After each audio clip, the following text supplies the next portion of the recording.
Welcome back, everyone, to the Irish Dota League, and we have an absolute cracker in store for you tonight. This is the Irish Dota League Season 6. This is the Division 1 playoff matchup in the upper bracket between Sentinel Island Esports and Wong's Bakery. My name is PK, and I'm going to be taking you through this one with our handsome analyst co-host, Mr. Adam, and of course, Mr. Taylor on the OBS. That's when you say handsome, obs, Taylor. As I said, one of my top 10 favorite Northern Irish people. Yeah, okay. Recycle the jokes, why don't you? Right, great way to start the people didn't hear it. The people didn't hear the jokes. Okay. Okay, true. But yeah, this is a big one. So this is the top seed Wong's Bakery versus the fourth seed out of the group stage, Sentinel Island Esports. Sentinel Island had a 1-0 victory against the Pepegs in round 1 of the upper bracket to get here against Wong's Bakery. This is round 2, the quarterfinals. And the winner of this will go on to face No Tormentor in the semifinals. Where upper bracket semifinals, right? Actually, upper bracket finals, overall tournament semifinals. Oh, yes, okay, that makes sense. And the loser will go on to play the winner of Skiddy's Angels versus the Pepegs in the lower bracket, round 2.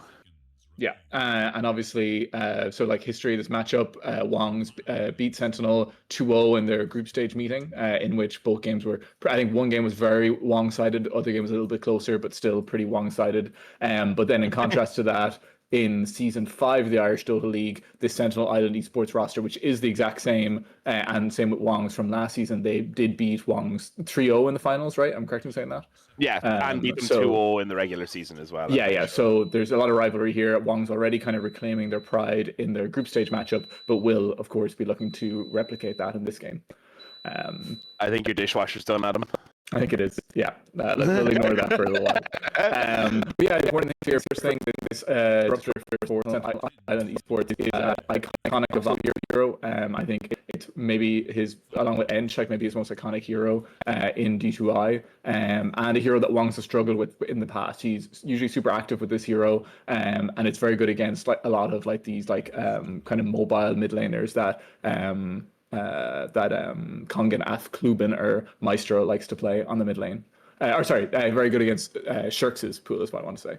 Or not Shirks, what am I saying? Against Nagy's pool is what I'm trying to say. There we go. So that has been an issue for Wong's in the past. We'll see if that continues in this game. Jakiro, very straightforward first pick in almost all divisions and in Pro Dota as well. Just a really, really strong laner. Kind of guarantees your safe lane, which is the meta right now. Really, you're just trying to guarantee your safe lane. And because most of these safe laners are kind of win conditions in themselves. And that's what Wong's will do with their first pick here. Shadow Fiend making it through this far is pretty surprising. Sentinel Island's taking that happily in the second pick position. One of the carry of the patch, really.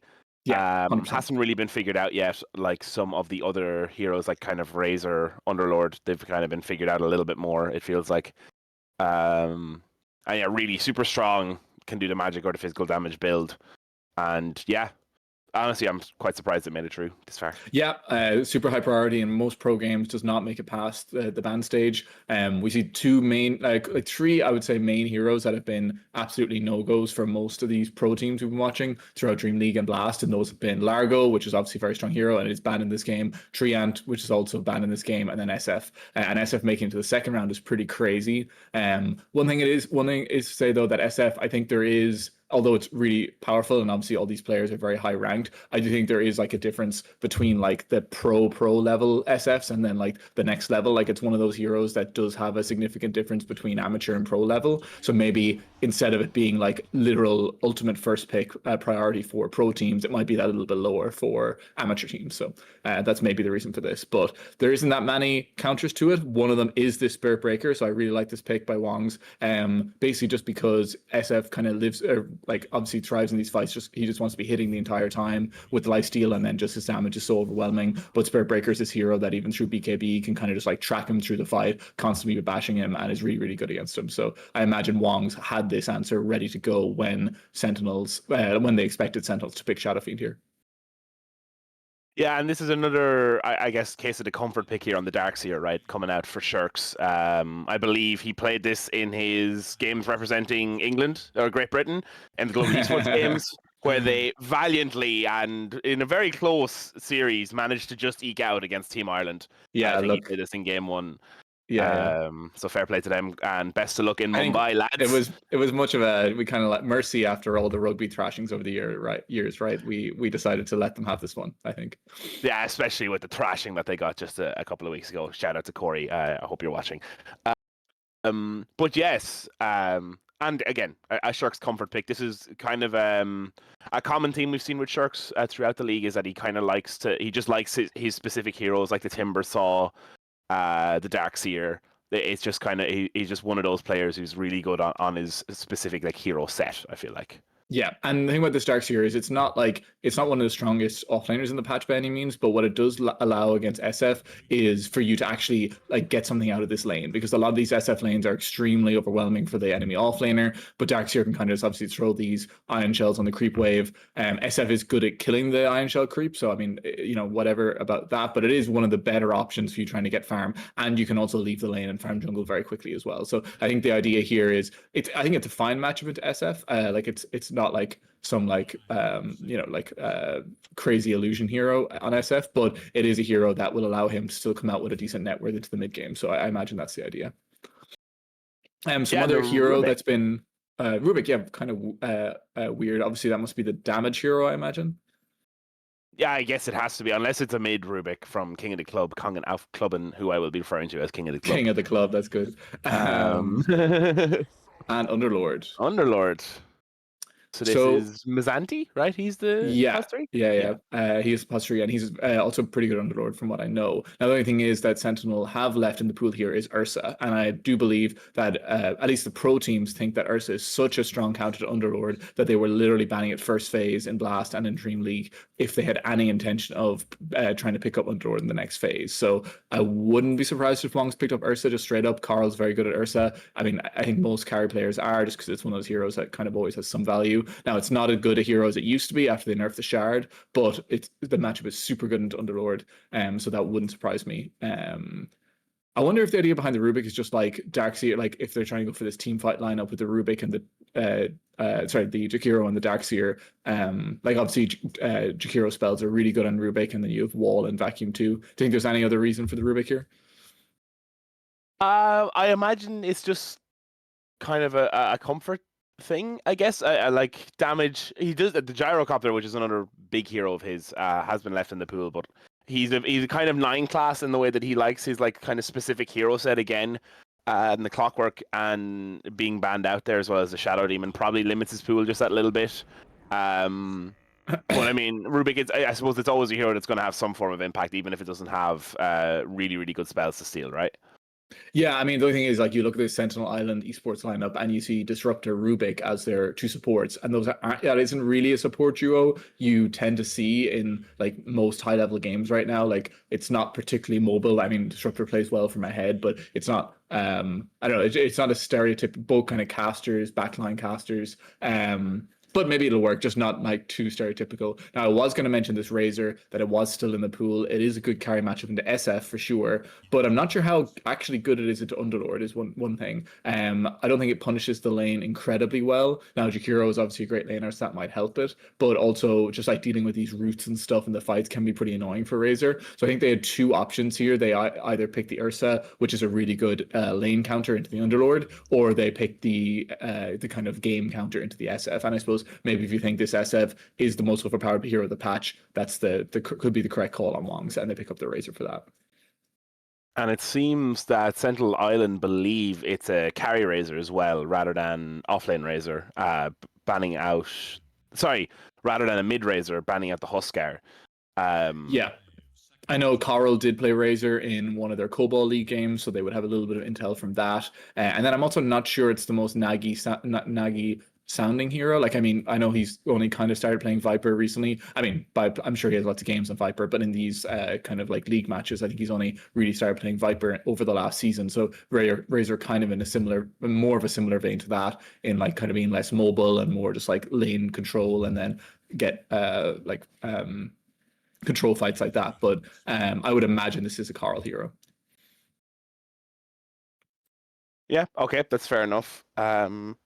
Who has So what's overall last the pick here? So it will Sentinel be Island? Sentinel Okay, Island. yeah. So it's not like they're going to have a chance on Wong's to change to flex this if they see like a really good mid matchup either. So yeah, But Void I guess Spirit. So sorry, I was just going to say because yeah, you do probably think that Sentinel is going to want to pick a mid hero here. Jones or King Jones, he kind of changes it up. Is a very good SF player. He played it a lot last season, even when it wasn't as prevalent in the patch. So I would be pretty sure that it's him on this. So Maestro's most prolific mid laner is this Void Spirit, and that has been banned. So it'll be interesting to see what they pick up on him. all the good mid players are playing Void Spirit these days, it seems. It As we does, get yeah. on to the last pick here, 3 seconds left of reserve time on Wong's Bakery. What is the Nagi hero, do you think? We're about to find out. And I think it's Invoker. Invoker. Oh, look at me. God, you're an oracle An player. Oracle. Yeah, an Oracle.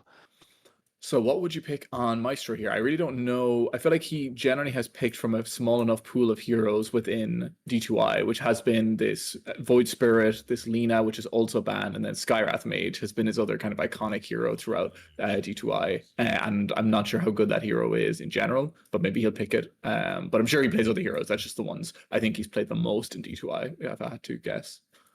Anything, you're the mid player here, Patter. What would your matchup into this game want to be? Damn. Going next. Not to give you a tough. Going next against Nagy. The man doesn't have an off button, Yeah. as I discovered at Reboot Land. This Invoker is one of his favorite heroes, I believe. Pretty iconic throughout the years in D2I. But I guess, I mean, like something like the Quap or something where you can kind of keep the damage on. The Storm Spirit isn't that bad either, but like it's kind of better into these melee matchups I found. But I mean, I don't hate it here. Something I've been working on a little bit is playing a bit more Storm Spirit. I have Cool. to say, Yeah, I I think it's pretty think solid. that Wong's Bakery have like a bit more of a well-rounded draft. In comparison to Sentinel Island esports, like what you were saying before, like the support duo isn't really that common on Sentinel Island, whereas I feel like there's a lot of playmaking that can be done with the Wong's Bakery. Yeah. Support One thing I would duo. say is I do think the two most meta of any of the heroes, the 10 heroes in this game, are both on Sentinel Island, and that is the Underlord and the SF. Like Razor obviously has been meta over the last few months, but it has faded off a bit, at least in the pros, that the win rate is pretty poor, and people have kind of figured it out. And that might not be the case at this rank, which I mean is admittedly still very high, just not pro level. But I do think the Underlord and the SF are kind of supposed to be the two best heroes here. So that I think looks good for Sentinel Island. But I do really like this Spirit Breaker into the SF. I think it's actually really, really good. And then they have the carry counter on the Razor as well. So I agree. I think this Wong's lineup looks pretty good here. Yeah, absolutely. And just as we are getting into this one, if you're joining us for the first time, welcome in, and we would love to have you involved. And if you would like to get involved, you can go to Dota2Ireland.com. You can join the Discord through there. It also has all the standings, fixtures, and results from this and previous seasons of the Irish Dota League, including the ever popular and ever battled upon Imprint leaderboard. King of the club, big fan of that one. We also have a LAN event coming up in April, 18th and 19th of April, in the Reboot Cafe in Belfast, as well as the Queen's University Belfast Computer Science Building. The LAN will be split between those two locations, and any player of any MMR is welcome to come and join that. That's going to be fantastic crack, and we're all very much looking forward to that coming up in April. So yeah, if you'd like to get involved, or if you'd like to buy a ticket, Dota2Ireland.com.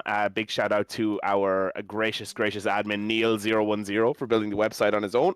And let's get into this one, as we have what I imagine will be a little bit of animosity coming out in both the all chat, the voice lines, as well as a bit of tipping. Both these teams pretty well known for it, and as you mentioned already, pretty heated rivalry between these two. For sure. So it'll be interesting to see how it progresses. Do you think? Yeah. So Sentinel Island, you said they were the 4th seed in this division, so they were the worst ranked team going in here. 4th out of 5. 4th out of 5. Okay. So yeah, definitely not the result they would have hoped for.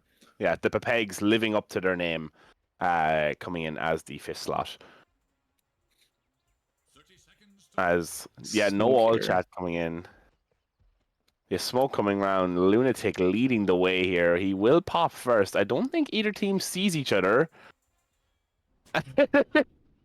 Nice ward being put down by Lunatic, realizing that, okay, there's actually quite a lot of heroes here. Maybe we don't want to just run in. Maybe they're Yeah, going to also leave it the level until 1 Spirit later. Breaker is pretty rough without, he kind of needs both the charge and the the bash to be too effective, so they might just split up here. As we saw at Blast, it actually takes some Spirit Breakers until level 3 before they want to start playing. As they are waiting for this SF on 4 heroes here. Only 1 bounty gotten so far on the side of Wong's Bakery. They are going to watch him head down, as they are going to catch out of Voxo here immediately on the 4 heroes. Sunstrike coming in from Nagy from the mid lane as Kamki gets the final attack in, gets the first blood, going the way of the 2-headed dragon as we begin to split up for the lanes now. Yeah, very nice first blood by Wong's there, not being too impatient when they didn't get something initially and still picking up the first blood. Very nice. So Spirit Breaker heading toward this kind of nice pressing of the bash button there by Lunatic.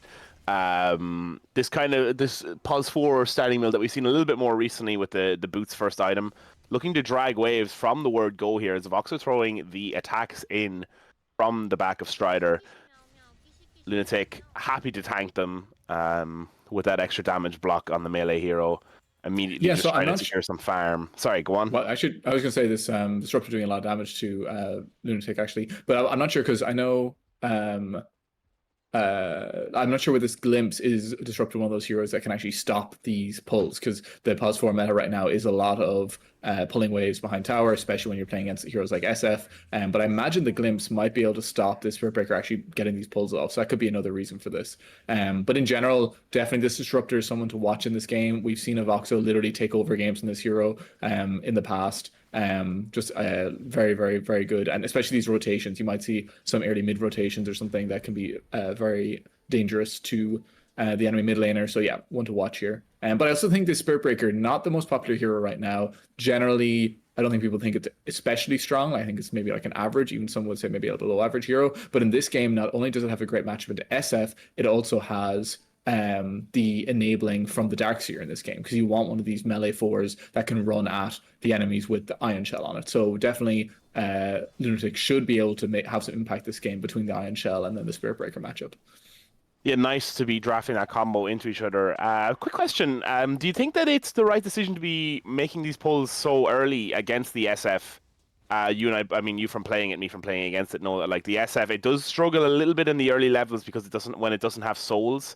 And pulling that wave kind of guarantees like the first wave under the tower if the player is skilled enough. As Shirk's getting glimpsed back here, getting low, the blood grenade will be dropped. The final right click coming in from Voxo, landing the attack, getting the kill onto Shirks here in the bot lane. Yeah, no, to answer your question, I do think it's still correct, because I think there's no way this Darkseer Spirit Breaker, until they get a few levels, would have any threat of like really messing with the SF and the Disruptor. Like, I think they're the stronger heroes at these levels. So I think it's correct. I don't think you were ever going to be able to like deny enough creeps or harass SF enough with like level 1 Darkseer or whatever that you're going to stop him getting the initial souls. So I think it's the right decision for sure. A King of the Club with the most obvious ward placement I have ever seen in an Immortal game, but doesn't really matter as he just drops the sentry down to get the D ward there. Mid lane going pretty even so far. 2 denies for Nagy. Health a little bit lower here, as is, I suppose, kind of just the way it is when you're playing into the Storm Spirit with the attack speed slow and the extra damage from the Overlord. He's going 2-0-2 here on the Storm Spirit as the mana drops a little bit lower ahead of the second Water Rune spawn. Oh, maybe coming in now with the Sunstrike. Isn't able to get another attack off with the Cold Snap to be able to line that one up, unfortunately, but does guarantee another deny for himself. As the glimpse back coming in onto Lunatic here in the bot lane, kind of realizing that he probably is brown bread here, dropping the blood grenade onto a Voxo. The right click coming in gets the return kill to Shirks with the Ion Shell. 1 for 1 here in the bot lane. Yeah, and I think any trade on this lane that doesn't involve the SF going down, and that is as Kamki coming down. Nice rotation. King of the Club, not pleased with that one. As coming down for the Water Rune spawn is Kamki. Nice play there at 4 minutes by the support player. I didn't think that supports were allowed to come into the lane that early. But yeah, a little bit upset as King Jones going down the bot lane to Lunatic. Lunatic going down to the Glimpse in return. But really, really big kill considering how strong this SF is in the lane. Yeah, I was just about to say, I think any kill on the bottom lane that doesn't involve SF dying is really good for Radiant, but him dying early is just so rough for SF. Like he needs he's such a snowball hero in general. Like if he gets behind, it's really hard to I mean, look, the hero's always strong. It's the best hero of the patch, and there's another kill going down. But it is such a strong hero because it gets so strong so quickly, and then kind of gets up these armor stacks and destroys your team. You know, so killing him at any point, even if it's a trade, I think is extremely favored for the other team. Ooh, knocking him just out of range I'm of the surprised that strike missed. there. Yeah, I'm surprised that missed too. Little bit unfortunate there for Nagy in the mid lane, but a nice ward placement just after coming out of the bash there from a Vox, so probably wasn't noticed. The top lane, 10 denies on the Coral Razor. He does have the added benefit of the pay to win Arcana, as He the does. static link does go down here now. TP out coming in from his anti. No ice path on Kamki, level 3. So he does have the ability to, I suppose, make those last hits a bit easier as Lunatic charging toward the mid lane, but still going really well. 12 denies now on this Razor, despite Yeah, the even number of last hits. Storm Lunatic is will level be spotted 6 out here, so I here. He's don't going to know how throw the much. Remnant. Maybe it was the charge came in when he was level 5. Cold Snap going down. He will have the Oh, as Shirk's going down to King Jones, KJ in the bottom lane. Um, yeah, and yeah. despite that death, that is now what 3 kills and 2 assists for King Jones. So he is definitely getting a nice start on this SF. And as we said, this was one of his signature heroes even before SF became the best hero in the game, basically. So yeah, you got to be careful with this on Wong's now. They don't really have too many skirmishing heroes like off the bat. Like Darkseer is a bit of an aura bot in the way he wants to farm a bit. Invoker is definitely a farming hero. Like he really does want his first couple of items before he does that much. Razor almost like in compared to his position, maybe one of the lesser heavy farming heroes. But Carl not really the most early like a game playing carry in general. Not his style is usually farm a couple items and play from there. So I think they won't really have too much opportunity on Wongs to punish this SF early, but we'll see. Voxo TPing to the top lane now is going to drop down the kinetic field just to ensure the back off there for Mazzanti, who had all of his damage stolen by the static link. But it looks like they're trying to organize maybe a gank on this mid lane to try and shut down the Nagy Invoker a little bit. The last hits are even, but another 7 denies coming out on the Invoker instead of the 1 on the Storm Spirit. But yeah, as you're saying, KJ having a fantastic time here in the bottom lane. 42 last hits, 13 denies, Yeah, even yeah, with the lanes pulling. definitely the hero that's doing the best in the game, which is like 3.8k net worth at 7 minutes 30 is pretty crazy. Like this cannot be how you wanted this game to start from Wong's. And I would imagine if this SF, like this is probably something they talked about and said, okay, we'll take one game, we'll give them the SF because you know they're going to pick it when it's one of his best heroes and one of his favorite and one of the best heroes in the patch. And then if the strategy doesn't work this game, they probably won't let it through again. So we'll see. There's lots of time to see how the Who Spirit is Breaker messes with it. Speaking of the Spirit Breaker, getting glimpsed back here by a Voxo after getting the charge through King of the Club. Oh, But this they could be are a going big to drop kill down though. the Ice Path. Sunstrike just a second too late is going to pop the regen rune onto Kamki. Damage here in the mid lane. Voxo, after getting that glimpse back, is here. Getting low on King of the Club though. Not that much mana left. Is going to be bottling up. Nagy not looking for the smoke from the Disruptor. Is going to back off. Kamki with the Jewel Breath coming in. King of the Club makes a hasty retreat with his tail between his legs back to his fountain. And all's well that ends well, I guess, with a kill going down onto Lunatic Spirit Breaker. Yeah. So we look at these this net worth graph, and we do or net worth for on the heroes, and we do see that even though KJ, as you like to call him, or King Jones, is by far the most farmed hero in this game, like 1,000 ahead of the next hero at this stage is crazy. This is going to be almost 6k net worth, I imagine, at 10 minutes, which is wild. But the next 3 heroes are Wong's heroes, so there isn't. It's not a totally doomer at this stage. It's just another kill out onto Onto Lunatic there. Lunatic out of Voxel with the tip as well. KJ 4.8k now. Another big kill Yeah. going into the back pocket. Farming heroes Um, at this point. But yeah, so the issue is that the good thing is that the rest of your heroes are doing fine. The bad thing is the best hero on the enemy team is having the Blocks. best game. So Has the static link as King of the Club going down to Nagy in the mid lane with that dive behind the tower. Eye of the Storm enabling the kill onto Mazzanti in the top lane. So 2 big kills on the other 2 cores going the way of Wong's here. yeah, that's really nice.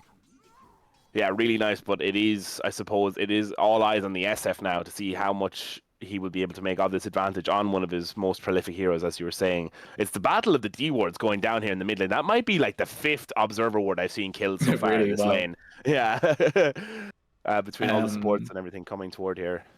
Yeah, and it's worth saying, like, Coral's game is still very good in this Razor. Shirk's game, like, I think they did a really smart thing by putting him on this Darkseer here. Obviously, another one of his best heroes, and they managed to get a hero out of this SF lane that also has good net worth. Like, yes, you've left the SF to free farm. He's extremely rich at 10 minutes, but you haven't like been completely folded over in the lane. So I think that's honestly pretty good, like compared to how most SF lanes seem to go these days. And I think Wong's will be happy with that. That the Darkseer has quite a good game this game, honestly. Yeah, as the smoke now coming out in the mid lane, King of the Club not really too interested in making a play with it. Did just pick up that arcane rune, so will have quite a nice little power spike coming in here. What build is he going? Not sure yet. I've seen kind of. It used to be a thing of you just rush the Witchblade first for the extra DPS, but now a lot of people are going for the Kaya instead, just for the mana regen, which enables a lot more of the DPS. As we have the Static Storm, as well as the Kinetic Field, TP to the top lane from King of the Club.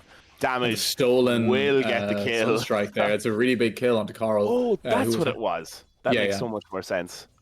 Yeah, really big kill. They are trying to go onto King Jones down here. But he is going to channel that ulti, is going to be able to get the fear off. Caught out by the Ice Path. Voxo and Damage are here, though. Ice Path and Kinetic Field going down. Stolen Ice Path, really good by Damage there, securing the kill for himself. This Rubik is all over the place right now. Yeah, really nice rotation from the supports. They walked top to kill the Razor and then had the TP still to go bottom to save the SF. So really nice there. Lunatic will get spotted out on that charge onto King of the Club, who's going to dive straight onto Coral, though. Idastorm being dropped down. The Pit of Malice in return from Mizanti will stop both of them in their tracks. Sunstrike isn't just going to connect. Idastorm gets popped onto Coral.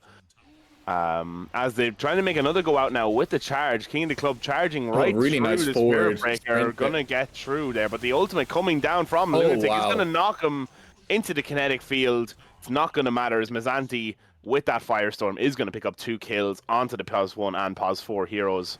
That's so well played by King of the Club there, or Mr. Maestro. Like the forward, like most people would have just ran away, I think, from Spirit Breaker there, but the forward jump. Now will he die to Jakiro here? He will defeat it to Jakiro. Yeah, trying to get the shield rune. Will pick it up, but will go down in return. Pit of Malice and the Firestorm going down onto Camkey there. Not going to be that effective. This is often the Maestro experience we've seen, that he makes crazy, wild plays that the enemy team doesn't expect. And I imagine that's what just happened on top to Coral and whoever else went down there. But also, sometimes you see a few, maybe more deaths than other mid laners would have. But that's the trade-off, obviously, for this extreme playmaking you also see. And I think, they'd be pretty happy with how this has gone, killing Coral, twice in the last few minutes there on Sentinel Islands. Yeah, absolutely. It would remind you of a certain teammate that you have. Less effective, though, on the actually making plays come off, though, unfortunately. We won't comment about that one. We won't comment about that one, but I can hear your eye twitching from here. As, looking to try and find the SF behind the tower now, our Wong's Bakery with the 2 supports and Shirks here on the Darks here. Looks like they're just going to head toward the Portland gate. Yeah. See, can they make an aggressive play for the 14-minute Wisdom Rune, perhaps? We are seeing an issue here with Wong's lineup, and it's what we kind of identified there a couple of minutes ago, that like right now they know SF is having a crazy good game, but there isn't really anyone on Wong's that super badly wants to make plays on the map right now. Like Invoker wants to farm, Darkseer also wants to farm, and Razor's now also died twice, so he definitely also wants to farm. So really, I'm sure on the supports, they're probably saying, okay, we kind of want to do shit right now because we know SF is having a free game, but there's no one really on Wong's that is super dying to make those plays right now. Camkey now hiding up in the trees as a smoke play coming out for the counter attack onto the 14-minute Wisdom. Camkey looks like he will be able to steal the Wisdom, and I don't think they're going to be able to find it out. As the ward, here, the ward does catch them out in the triangle, and they realize that they have been spotted as Camkey gets that and gets the TP out with haste, just as King of the Club bottles a haste in the mid lane. That's a really nice macro play by Wong's there. Really nice. I think they were a little bit behind on levels on their supports as well, so that definitely helps too. Yeah, that's what do you make of this Invoker Meteor Hammer build? I know it is the default build on Invokers right now. Do you think it's just like I mean, what I know what a lot of the panelists were saying at these pro events is that it's just like Midas isn't good enough, and you need something to farm and give you mana and stuff. Is that kind of just the idea, or do you think it's actually good, or is it just like you need to fit something in this slot for Invoker? I think it's a little bit of both, to be honest. Like it is good. The mana regen amp is really, really good, and the spell amp. Like they're both really effective on the Invoker. He does kind of have spells to set it up, depending on what build he goes. I believe this Quas build is the one that extends the duration on things like the Tornado. So it does have a bit of setup for it, but it is just a really good farming tool, and he is still Hmm. heading towards the Gleipnir for the big Cataclysm later on in the game. Yeah. Um, I mean, who am I to question the Invoker players really? But I do think it is good No, for for sure. sure. Yeah, yeah. Cool. Um, We're seeing as well, like on Sentinels right now, like they came out of the lanes with a pretty significant lead on the top lane and the mid lane for Wongs, or at least to a good extent. But we've seen a good bit of recovery already on the Underlord and on the Storm Spirit here. Storm Spirit almost matching Invoker in farm, and Underlord also catching up a lot from where he was before, pretty close to Carl, only about 400 gold behind. So these kind of rotations, and Invoker or Underlord obviously a very fast farmer in general, but the moves on the map have definitely been more successful for Sentinels than they have been for Wongs. Yet another smoke as well coming down into this bottom lane. As Carl caught out by the Pit of Malice and the Firestorm in the mid lane. King of the club able to secure that one. Tornado not having enough range. He is going to get through even with the Static Storm. Oh, I nice thought that bat. Well, would count. Nice bash, yeah, good pressing of the bash button there by our friend Lunatic, as he does get the kill on King of the Club and is saved then by the glimpse from Avoxo. I thought the Static Storm would stop the charge there, but the level 1 kinetic field isn't just enough to be yeah, able I to think save the mid I laner's think maybe life. there was a way to place that does save TP's it, but coming oh, down to this the could bottom be a lane. They are really going to big drop kill. the wall. Macropyre coming down as well. Sunstrike with the ultimate coming in from Lunatic. Mizanti's here through the teleport, but it isn't going to be enough. The glimpse back into the Pit of Malice onto Shirks, who does have the Greaves ready to go, is going to be super tanky. Thunderstrike, not quite enough as they managed to find the pickoff on to KJ King Jones. Really, really big. Nice, that's really big for Wongs. Like both the kill onto Maestro and onto. I know they lost Carl there a minute ago, but the kill onto Carl, onto Maestro and onto King Jones is very big. And this SF needed to be checked, and he was here. So yeah, really good. And they also now they have this Razor is a lot more able to kind of like man up with the team right now than the SF wants to be. Like the SF is still a bit away from like whatever timing he wants to hit, but Razor, always a strong hero. Spells are just pretty strong. Like he's going to want to farm. He went Maelstrom, but I think I like this by Carl just going with the team, taking it tier 1 here, knowing he's the hero that can kind of play the map a little bit more than Shadow Fiend can right now. And they are going to have the root down as well as the charge coming in from Lunatic onto King of the Club. Will 100 to 0 him in that with the Chaos Meteor combo coming in from Nagy. Nice Yeah, pick that's a off the big fine in the kill. mid lane. Nice pick off. SB Right. here, like Lunatic really kind of making the plays on the map right now. Like really big kill there. I don't know, he must have seen them the Atos on Invoker, so I'm surprised he wasn't a little bit more scared there. But yeah, making the plays happen on the Spirit Breaker right now. And Wong's, I think, probably feeling like it was going a bit rough for them a few minutes ago, and they're starting to take back the momentum a bit. Interesting to note, they have two really, really good core Guardian Greaves builders in Razor and Darkseer on the side of Wong's, but they've elected to build it onto Jakiro here in this game. Oh, interesting. Yeah, he was the one who pressed the mechanism earlier on to Shirks. I just assumed it was the Darkseer, seeing the health go up by that much. Yeah, I mean, I definitely don't Um, think Carry Razor ever would or should, so I think that's normal. But it is interesting that Darkseer didn't go it. But I suppose he probably thinks that there's like, I mean, they can split it up and get this Crimson Guard early against SF is really really strong, and the pipe against Underlord too. So no, I like these pickups. Nice smoke here by the side of Sentinel Island, grouping up behind their Underlord as he takes the tower, and now they make the invade play. Scan going out by the Dire just to see if there's smoke on the other side of the map. They are going to get revealed and not going to be able to make the connection with the gank. Kamki and Shirk spotting them out there, and it will be a waste of a smoke here for Sentinel Islands. Just not going their way so far in this early game with these smokes. Yeah, I think they're okay with this though. Like once again, they kind of need to push the SF timing a little bit longer, and also Underlord has only inched up and up the map as this game has gone on, or up the net worth chart as this game has gone on. Like he was ahead of Razor there a second ago. I'm sure they're going to go back and forth a bit now, but I don't think either team are too unhappy about chilling for a bit. Like they probably both feel like they have strong timings into the game. The only hero that might be struggling with that is Storm, who wants to do stuff right now and is not particularly rich. So maybe he wants to make a play, but they might find a Voxo here with this Is going to smoke. pop on Lunatic to drop the ward down. They are going to spot out a Voxo. Thunderstrike coming in, Jewel Breath from Kamki. Ice Path comes down, Sunstrike in, immediate buyback from a Voxo around this Tormentor trying against the Pit of Malice with the teleport in from Mizanti. Shirks getting the huge wall and vacuum combo in. The Macropyre getting dropped down into the middle of it. Nagy on the sideline is going to get the Tornado down. Static Storm being dropped onto the Invoker as they go on to Lunatic. Now KJ getting the ult up onto Lunatic as they do get the kill. A Voxo going down to Shirks. It's a dieback on the side here with a stolen Tornado coming in onto damage. Coral now trying to make the hasty retreat. Either Storm is active. They are going to throw out the counter with the Chaos Meteor and the Deafening Blast onto Mizanti here. King of the Club going down to Shirks and the sideline getting right low on Mizanti as they get the root now on to this Shadow Fiend with the Ice Path follow-up. They are going to throw out the plasma field from Carl, but they are going to make the back off here. It's a 2 for 2. Well, actually, technically a 3 for 2 with the buyback, dieback coming in on a Voxo. Neither team with enough players left alive to rightfully secure that Tormentor, although it looks like with Lunatic coming back in that Wongs are going to secure it. Yeah, I think honestly you're probably pretty happy with this, but on Wong's, the disruptor dieback is pretty big. Spirit Breaker doesn't really care about dying, and then also like to kind of kill this Storm's game even further. He's just died, I think, 3 times in the last like 8 or 9 minutes, so his game has started to get rough, even though he made a couple of good moves early. So I think they'd be more happy with this, and they will secure Torm as well. So definitely the macro moves favoring Wong's here.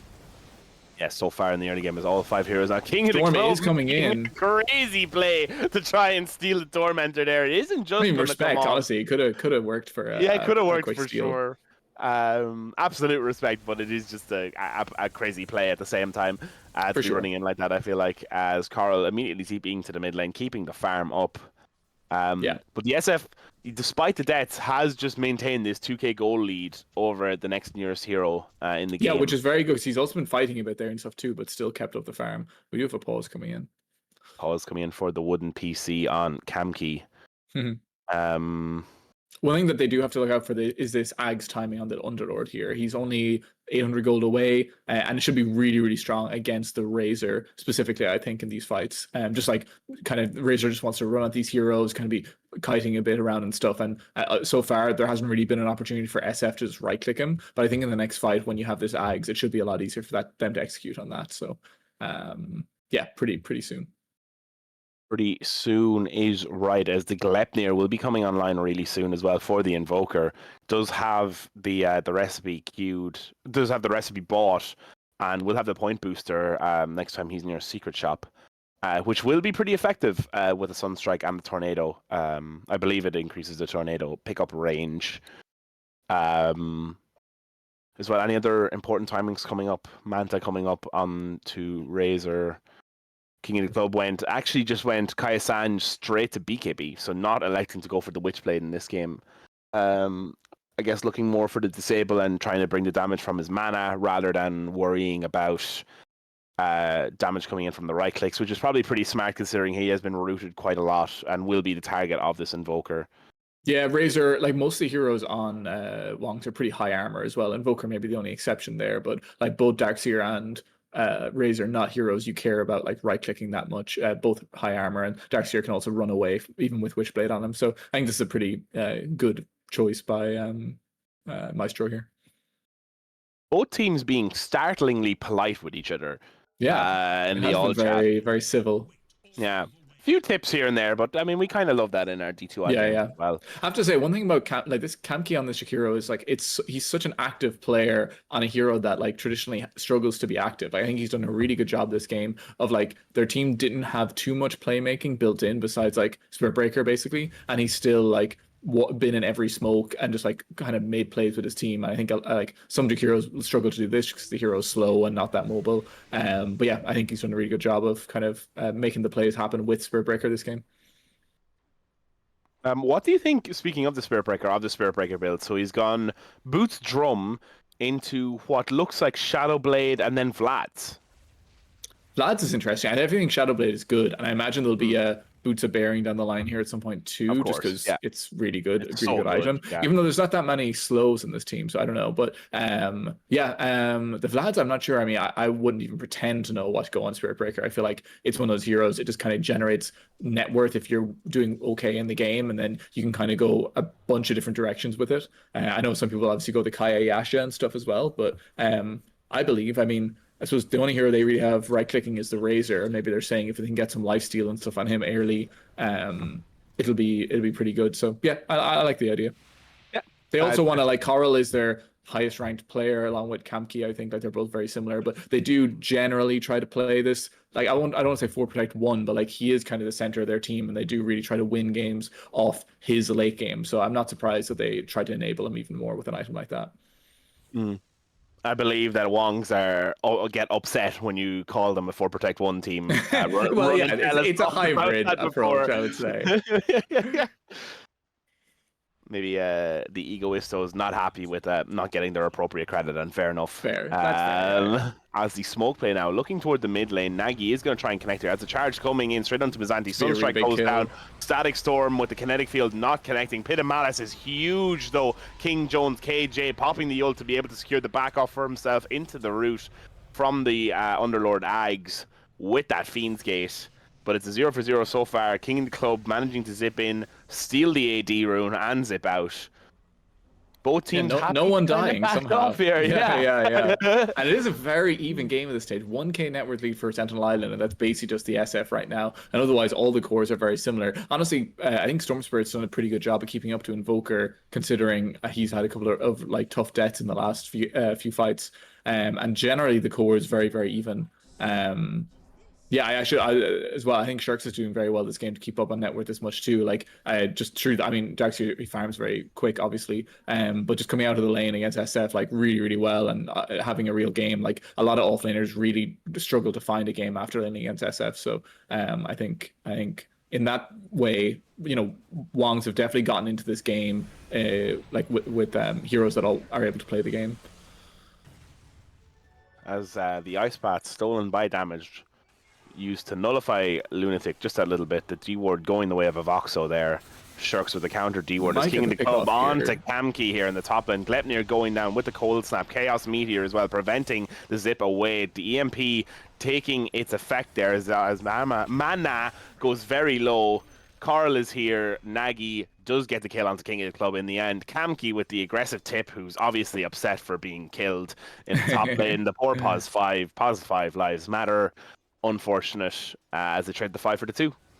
Yeah, but they'll be very happy with that on Wong's. Another kill on the Storm Spirit. And yeah, just unfortunate, like these cold snaps. The Ados is really good in Storm with no Dispel. The cold snap obviously stopping the ult on Storm, and then also the MP as well. Like really, this Invoker has a lot of ways to stop this Storm getting away. Yeah. I've been watching this Invoker with his items actually, and he's just bought and sold his BKB Mithril Hammer a couple of times, and it seems like he's electing to go for the Boots of Travel now. So it is interesting just to note that little bit of indecision there. Yeah. I guess just wanting to be able to connect with these fights a little bit more, realizing that the Sunstrike isn't enough, especially without the Cataclysm, to be able to just like play across the map and farm with the Forge Spirits, and then a TP in to the team. Yeah, for sure. Underlord going for this BKB here is interesting as well. Because I mean, like it is a good BKB game in the sense you're against Invoker and Jakiro, but it's also not a good BKB game in the way that you're against Spirit Breaker. And then I also don't think it works. Like Wall pierces BKB right, and does Vacuum also? No, it doesn't. Vacuum doesn't. And I don't think it's really an Underlord item, right? You just kind of want to buy these auras, like the Crimson Guard pipe. It's also the thing is, it's like when Kata comes down, it doesn't work against Kata either. And I suppose at that stage, you're so immobile on Underlord, you're probably going to get hit by it. But yeah, maybe he just thinks he just needs to get away from the Invoker spells. And I know a lot of people do feel like against Invoker, buying a BKB is just not optional. Like you have to have one because the spells are just the CC is just too much. So I understand that too. Beans get onto the top lane, baited by the illusion from the Manta style of Carl. Oh wow, that's a big cooldown actually. 70 seconds. Yeah, now. Especially they look like they might try to take this bottom tier 2, which would be pretty big for Wongs. So Mizanti, in realizing this, does have to play around this tower now with the team coming to him rather than him going to the team.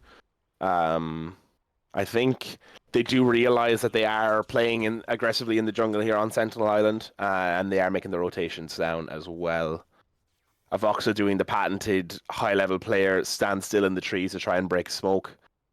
Um, This Underlord is very rich now. Like he has once again, yeah, he's taken over all three cores on the side of Wong's along with the SF. And yeah, he's gonna have a speakeasy very soon.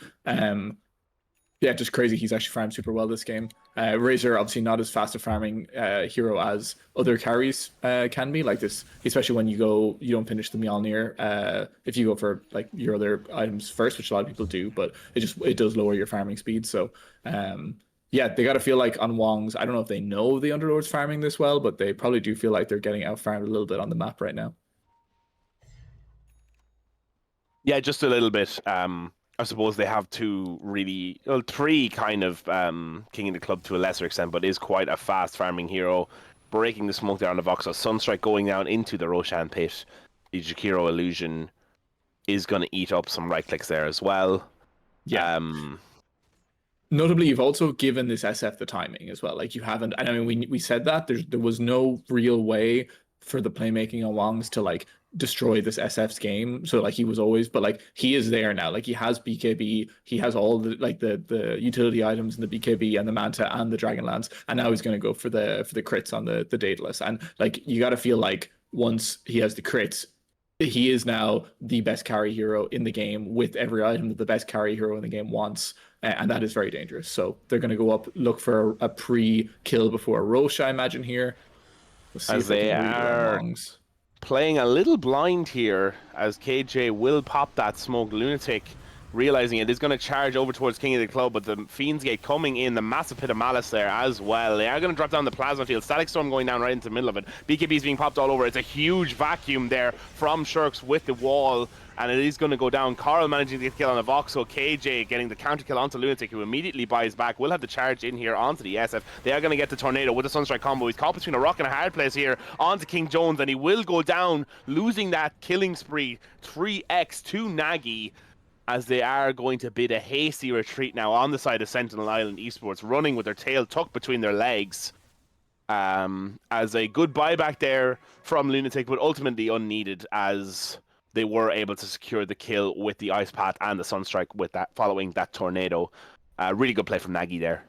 Yeah, really good. And actually, I just think they just played a little bit out of position on Sentinels there a little bit. Like they don't really have that much damage, especially into all these auras on the Darkseer and the Greaves on the Jakiro, without the SF being in the middle of the fight, hitting the heroes that they want to die. And in this fight, he kind of ended up having to hit the Spirit Breaker at the very beginning. I think he got also disarmed by Invoker, and it took a second to like realize, oh, I need to BKB, and if I want to hit anyone now. And just the initial go that didn't have the SF in it isn't really going to kill that hero. Just with all the auras and the Crimson Guard on the Pipe and the Greaves and the Pavis on the Jakiro, you know. So I think next time if they're going to make that play, SF has to be on the hero they start on, or at least get some hits on some of the higher value heroes. And that's probably what happened, like kind of the reason they lost this fight. Yeah, pretty hard to fight into this Invoker after using your BKB, right? Yeah, for sure. You have to get a valuable kill in the length of your BKB, otherwise it's going to be pretty hard. And killing the SB won't do it. Like in reality, you probably don't want to. Like you kind of it's good if he dies because he's gonna like hit you during BKB and stuff. But in reality, you kind of just want to ignore the Spirit Breaker and try to like kill the Invoker or something in your stuns. Try to kill the Razor if you're not linked. Like you are the highest damage hero on in the fight. But yeah, you can't just use it all on Spirit Breaker, unfortunately. Yeah, especially with the ability to buy back and charge in there in the middle of the fight. Yeah, and you are seeing a little bit of the issue, like with the net worth difference on. Voxel making the play here with the in. Fiend's Gate coming in and the Pit of Malice, looking to get the dieback onto Lunatic. Firestorm coming down, zip in from King of the Club. Mazzanti getting the kill onto the Spirit Breaker. Lunatic with the extended death timer as they find Kamki as well over by this gate on the bot lane. Two nice kills on Radiant there. They might go into Roche. I mean, like they have the SF here in position. Yeah, they will. I'm actually kind of surprised Wongs didn't go into Roche after the last fight. I don't know if they were just I was just low gonna or say. they feel like they didn't have the damage for it. Like it's not the best Roche lineup ever on Razor and stuff. But yeah, they are definitely going to give it up with these two support deaths, unfortunately. Yeah, I was just about to say it isn't really like that brilliant of a Roche lineup, and even though they didn't have anyone dead, they were a little bit low, I believe, on Carl and Darks here. So That makes sense. kind of makes sense a little bit. Electing to go for the Tormentor instead. But now SF getting this Aegis at 32 minutes. Even though you were able to kill him earlier, will you be able to fight twice into him? Yeah, that's Is the thing. Like question. you kind of got this perfect fight where he couldn't hit anyone last time, but the odds of him not hitting anyone in 2 lives is very, very low. So that is an issue for Wongs, of course. And I imagine they will farm a little bit with this Aegis. Like they might try to finish this Daedalus on the SF, which is a pretty big item. They're going for AC on the Underlord just to amplify this SF even more, which is kind of crazy. That's gonna be really strong. And then on the Storm, going back for the Witchblade. We've seen this more recently, right? That players who used to feel like Witchblade was a very early game item that you had to go first, now happy to go back for it as their second or third item, right?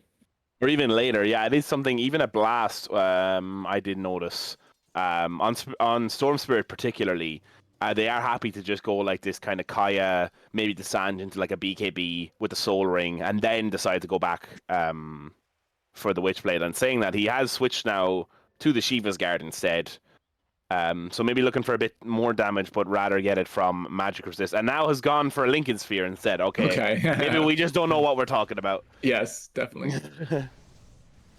I mean, the Lincoln's really nice to throw on your SF. One thing, yeah, like you might feel like, okay, my game is not incredible this game, but I can still do the bit like all the lockdown I need with like the items I have, and then if I can just protect SF even more, and then cancel Spirit Breaker charge even on myself and stuff, that's pretty huge. So I don't hate the pickup. I don't hate the pickup, but it does feel like it's only really going to be good against a Spirit Breaker, right? Whereas, like, Yeah, maybe I mean, something Cold Snap else. too has been something that's been pretty aggravating for him too, and the Link too. You know, you can't link the Lincoln's target as well. So, I but yeah. just feel like they would be better served with like a Lotus on the Underlord instead, maybe just to be able to purge off like Cold Snap and stuff, as well Yeah, as have the same benefit as the Lincolns, you know? yeah, for sure. I don't know. I think some extra damage would be nice, but I believe in the now this Aegis as well. Yeah, for sure, for sure. Um, just in this little bit of a lull, I'd like to comment as well on how great Wong's Bakery are for aligning their player slots perfectly. You see at the top there, it's 1, 2, 3, Oh, 4, true, 5. actually. Yeah, left to Yes, yes, right yes. We don't see the because they did it in the dedication lobby. on. Ah, yes, yes, yes. Well, because some people try and are ridiculed for it. I So always do it when you ask me to. yeah, well, it doesn't Others mean you don't don't. take the piss out of me when I I say don't. last. I never make fun of you. Never ever, never ever. No, never. As Ever. the smoke play coming in now from Wong's, they are going to leave Invoker behind toward this mid lane. Will have the Sunstrike ready to go. They're also smoking Um, up on Sentinels here, so there's a counter smoke. building Uh, toward that Underlord, Cataclysm. obviously, they are drawing up into the enemy jungle or enemy safe jungle on Sentinels, in which there is no one right now, so they might just miss each other. We'll see. A bit of a common theme I feel like we've seen throughout this game was both teams playing in the enemy big jungle. Um, Wong took quite a lot of control here early, I feel like, on this bottom jungle, and Sentinels as well, trying to play in this top jungle a bit. Yeah, for sure. Um, The more I look at this Lincoln Sphere, the more I actually do like it. Like I actually think it makes Razor's game really hard to play if you just throw it on the SF or you throw it on whatever hero is nearest to Razor in the fight, you know. And maybe this is how you beat Razor. Like maybe this is why it's win rate is down. You just buy these items like the Lotus and the Lincolns and stuff. yeah, I I'm mean, gonna fair try enough. force them back here. How long do we have left on Aegis? We have 1 minute 10 seconds. So Yeah, so kind of a now or never kind of a play. Both glyphs being used as the, what do they call this? The punch, the normal punch. normal punch, yeah. Oh, As the BKB getting BKB popped possibly by missed King in the top there. club. Shirks with the tip. Yeah, Is that's going to be letting unfortunate. him know about that one. Yeah, just a little bit unfortunate, a little bit hasty there by the Storm Spirit. He's gonna end the Maestro push, unfortunately here. is going to end the push. He's lucky that BKB pop timing isn't considered part of the imprint rating, or he'd have his head in It his is hands not. right now. Yeah, yeah, yeah. Um, No worries. We're as looking out for you, Maestro. Yeah, charge Um, coming in from Lunatic as they have the Fiend's Gate coming in with a huge bit of Nagy malice. They are almost going to dead. Four drop hits from SF down here. the Ice Path with the Chaos Meteor. The normal punch comes in. KJ not electing to use his BKB with that Aegis coming up now. Carl getting the static link onto Mizanti. They're going to drop the Macropyre down and the Ice Path straight into the Still vacuum has wall. BKB on Coming in this from Shurks. Does have the SF. BKB is right. But Mizanti going down to Carl with the full static link there, dropping a 4-kill streak onto this Razor as they have the Tornado on the sideline. King of the Club is going to zip in. No mana left. Glimpse back onto the Razor. The right click's coming in and it's not going to be enough. Carl going down as Carl gets a Voxo in the process. King of the Club going down to Shurks as well in the background. Hard to know who comes out the top on that one. Getting the kill onto Carl is huge at this stage of the game, but losing 3 heroes in the process is not obviously what you want to do, as they just weren't able to find the separation. With this, and that was an Aegis fight too. Yeah. Yeah, I think they're fine. I think there was that was good the way they isolated the Razor at the end. I think a good play by Voxo to set it up for his SF there, and they coordinated well, the two of them. But yeah, I think Darkseer maybe got away with a little bit too much. Like he got a couple normal punches off and was really kind of kiting the fight the whole time, which made it pretty difficult for Sentinel. So. Yeah, I think Wong's probably feeling okay with that fight, honestly, and that was into an Aegis. SF did hit this very critical level 25 timing during that fight, so that is a big damage increase for the SF with that raise talent. Interesting. They're going to find the charge onto King Jones here in the bot lane. They will have the follow-up Ice Path with the normal punch, but punching him out of the Cataclysm is still there, though, inside of the Macropyre with the Manta. The illusions doing enough, getting the kill onto KJ, really getting their max value out of this ward here. That is a devastating kill. Really good by Wongs. Obviously, King Jones just not believing that Wongs were in this bottom jungle and kind of strolling into his death there, unfortunately. Really big kill. Like, that is what you want to do right now on Wongs. Yeah, I mean, finding any way to pick off this SF at any point in the game, but this point especially, is huge. Now, it's 4th death of the game as they get the cold snap onto Mizanti, who's going to drop the BKB after the normal punch, is going to drop the Pit of Malice as well as the Firestorm. Shurks, though, is able to shrug it off and run straight out of it and right back toward Mizanti. Lunatic is here now with the Iron Shell. Another normal punch coming in. Will have the Stolen Surge onto damage. Will be able to secure the back off there. But they do get this bottom tower on Nagi and maybe look to push a little bit further now, as Wong's starting to get a bit more of a pep in their step here. Indeed, and Carl just finished the Satanic as well, which is maybe the biggest power spike you get on Razor. Like, it's just such a strong item, especially when you get the automatic right clicks from the static link and stuff, and makes him really hard to kill. And he also, like, even on that last fight, like in Static Storm with SF hitting him. I think he should be against Storm, yeah.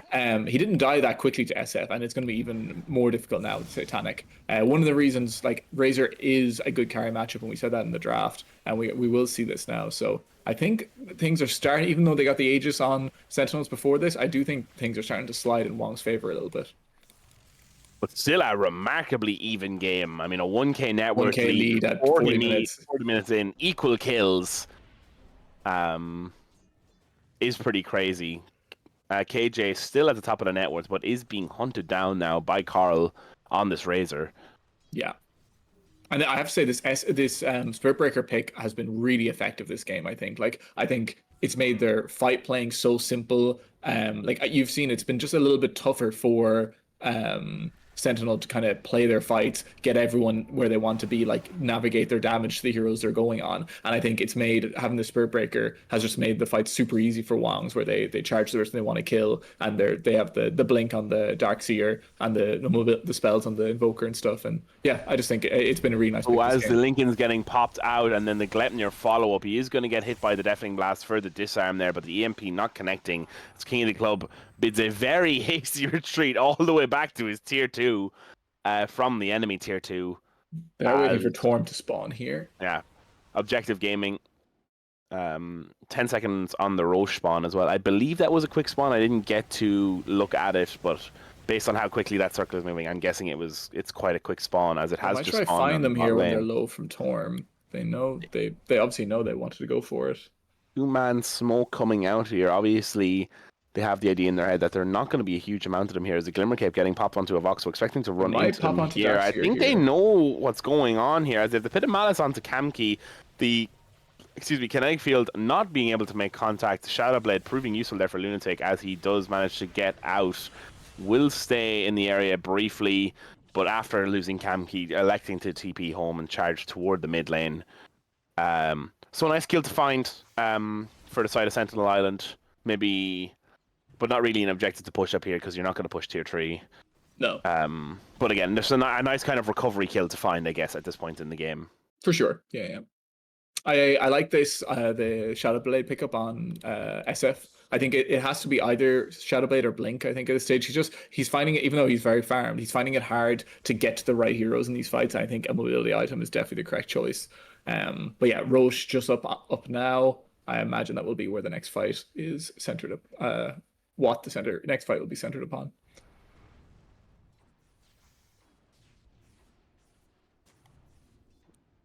Yeah, absolutely. And excuse me, it is like, I suppose it's a thing of how can Sentinel Island even really start the fight here? Is it just a thing of using the Fiend's Gate to come in when they spot out someone? As we have the 4-man smoke, sorry, the 3-man smoke here in the bot lane. Razor happy to keep farming these Ancients as a charge coming in now onto Mizanti. Will have the Invis to secure the back off here, but yeah, just being a bit annoying on Moth here, which is obviously nice. Keep them on their toes a bit. We'll see. Razor was thinking about going Butterfly on Carl, has changed the refresher, just a little bit more team fight, and obviously he's looking at King Jones's inventory and knows he still has space. I mean, he doesn't know now that he's buying for Lincoln, but to replace these boots or they're charging SF again, but probably just once again to be annoying. But yeah, he's going to replace either Boots or Mask of Madness with this Lincoln. But Carl, obviously knowing that he could go for an MK, still has space to go for an MKB, so not going for the Butterfly. And also just the extra team fight, I think, is good with what their lineup does. I'm surprised that he isn't going for the refresher on the SF himself, to be honest. But maybe he will replace this Mask of Madness with it later on. Maybe, but I think he's gone this physical damage build, so I don't really think there's any space to go refresher in this build, to be honest. Fair enough. I think, if anything, he maybe goes, like, he hasn't gone for the... I mean, he has this masks, right? So he's probably going to build into Satanic with the last item. Yeah. Or he goes for, like, a Swift Blink or something is the other option, maybe. But it is a very nice timing. He obviously, I don't know if, I haven't looked at Invoker's inventory in a bit, but he did just finish the scythe. But I wonder if SF saw components of this and was like, okay, I actually need the Lincoln now for the scythe as well, which is a good pickup if they did. So, yeah, immediately they have an answer to that, at least on the SF, because that would be a very easy way to take him down in these fights. Yeah, for sure. Does have the buyback available as well. They really are waiting it out here on both sides, looking for a chink in the armor. Have you seen this Underlord build? I have not. What's he doing now? Daedalus was his next item, so he has decided his team did not have enough damage, and I am the second most farmed hero in the game. Why don't I just be the carry? Very coy-coded. Now has a Daedalus. That is pretty cool. I like that. We'll see. Lunatic dropping out the dust as they do have the Fiend's Gate now onto the top lane, and KJ standing next to support will make swift work of the Spirit Breaker, breaking his spirit here. Yeah, I imagine not realizing that SF was beside him there, and unfortunately punished for it. But not much you can do. But if that could be the Rocher. Now they can buy back on SB if they can get people in place fast enough. Looks like they want to go. King in the club, looking to see can he find a pick off, run straight into the middle of him. Has got that Witchblade now. The Static Storm coming down. Fiends as a Pity Malice onto Carl, who is going to drop the BKB. They have the Macropyres here, as well as the Ice Pad with the BKB onto King of the club, onto KJ. It isn't going to be enough, but Mizanti, Voxo, and King of the Club going down here. It's an absolute massacre. I thought that was going well for the side of Sentinels, but it really isn't. SB comes in. They get the second Ice Path onto KJ, bringing him down. Damage the only one left standing. Yeah, I imagine that feels like that was too easy for Wong's almost. Like, it kind of... I think this Jakiro Ags actually did a ton of work in this fight, like right in the middle of the river. SF stood in it for a long time, so did Underlord. Carl obviously linked the Underlord, so they popped him very quickly. But yeah, that fight kind of just worked for Wong's, and here they are with Aegis, 7k lead. Yeah, I think things trying to feel pretty rough. Yeah, it just... all off the back of that one fight, and it felt like it was going well, but I mean the BKB just being so short, like even with like standing in that ice path while BKB, he still got caught by the end of it there on the Razor, on the SF even, And They were close to killing Carl there. Like there was maybe a moment where he could have gone down, but he still had BKB. And yeah, and they will take some buildings here, there's no doubt. I'm not sure how many they want to buy back. Like if they don't buy back anyone, this is at least 2 racks, I would imagine. But yeah, top, middle, and bottom here. yeah. Um, Which I imagine they'll do because they have that tower top, so there's no real threat of them getting megas. So I'd say they sack the two lanes and then don't use the buybacks. nice 12k lead. That was a banner. 1k. They went into this Roche fight with 1k lead. Now it's 13,000 over the one fight. And probably will go to 14 with these buildings from this as rack. well. Yeah, Crazy. there you go. That is Turn there. a huge swing. Just off the back of one, not even team wipe as damage did manage to get out there, but 4 for 0. Yeah. I don't think you can start in the and once again, it actually is very tricky for, even though they have this SF, it's very tricky for Sentinels to figure out who to start on these fights. Like they kind of want to kill Invoker, or even like if they can kill Darkseer really quickly. But at this point, Razor with Satanic and the BKB and the Refresher is not going to die in like, unless you get like a crazy like Ags Disruptor ult and there's no help from his team or whatever. So and taking that fight while still under the effect of the Roshan's roar was pretty risky as well. That's true. I also think, I wonder if like the idea, because I think Maestro was kind of just trying to, obviously I don't know, but I think he was trying to just kind of like play some, like kind of just mess around with them outside the Roche pit, and then maybe King Jones could have finished the Roche. Like I'm not sure if maybe it was it was at half HP, I think. So I wonder, could they just have like messed around with the Storm Spirit as he was doing and maybe finished the Roche and Shadow Fiend as potential. Maybe looking to make the go out here onto Mizantia. They're going to drop the Pit of Malice down. The static link though is long enough to hit him on the other side of it. Carl, nice heads up play, just standing right on the edge there. They will kill the Underlord. That's another big kill. They're definitely going to force this buyback on this push. And Wongs can definitely, see blood right now. Like they know they're so far ahead. They probably don't feel scared at all, to be honest.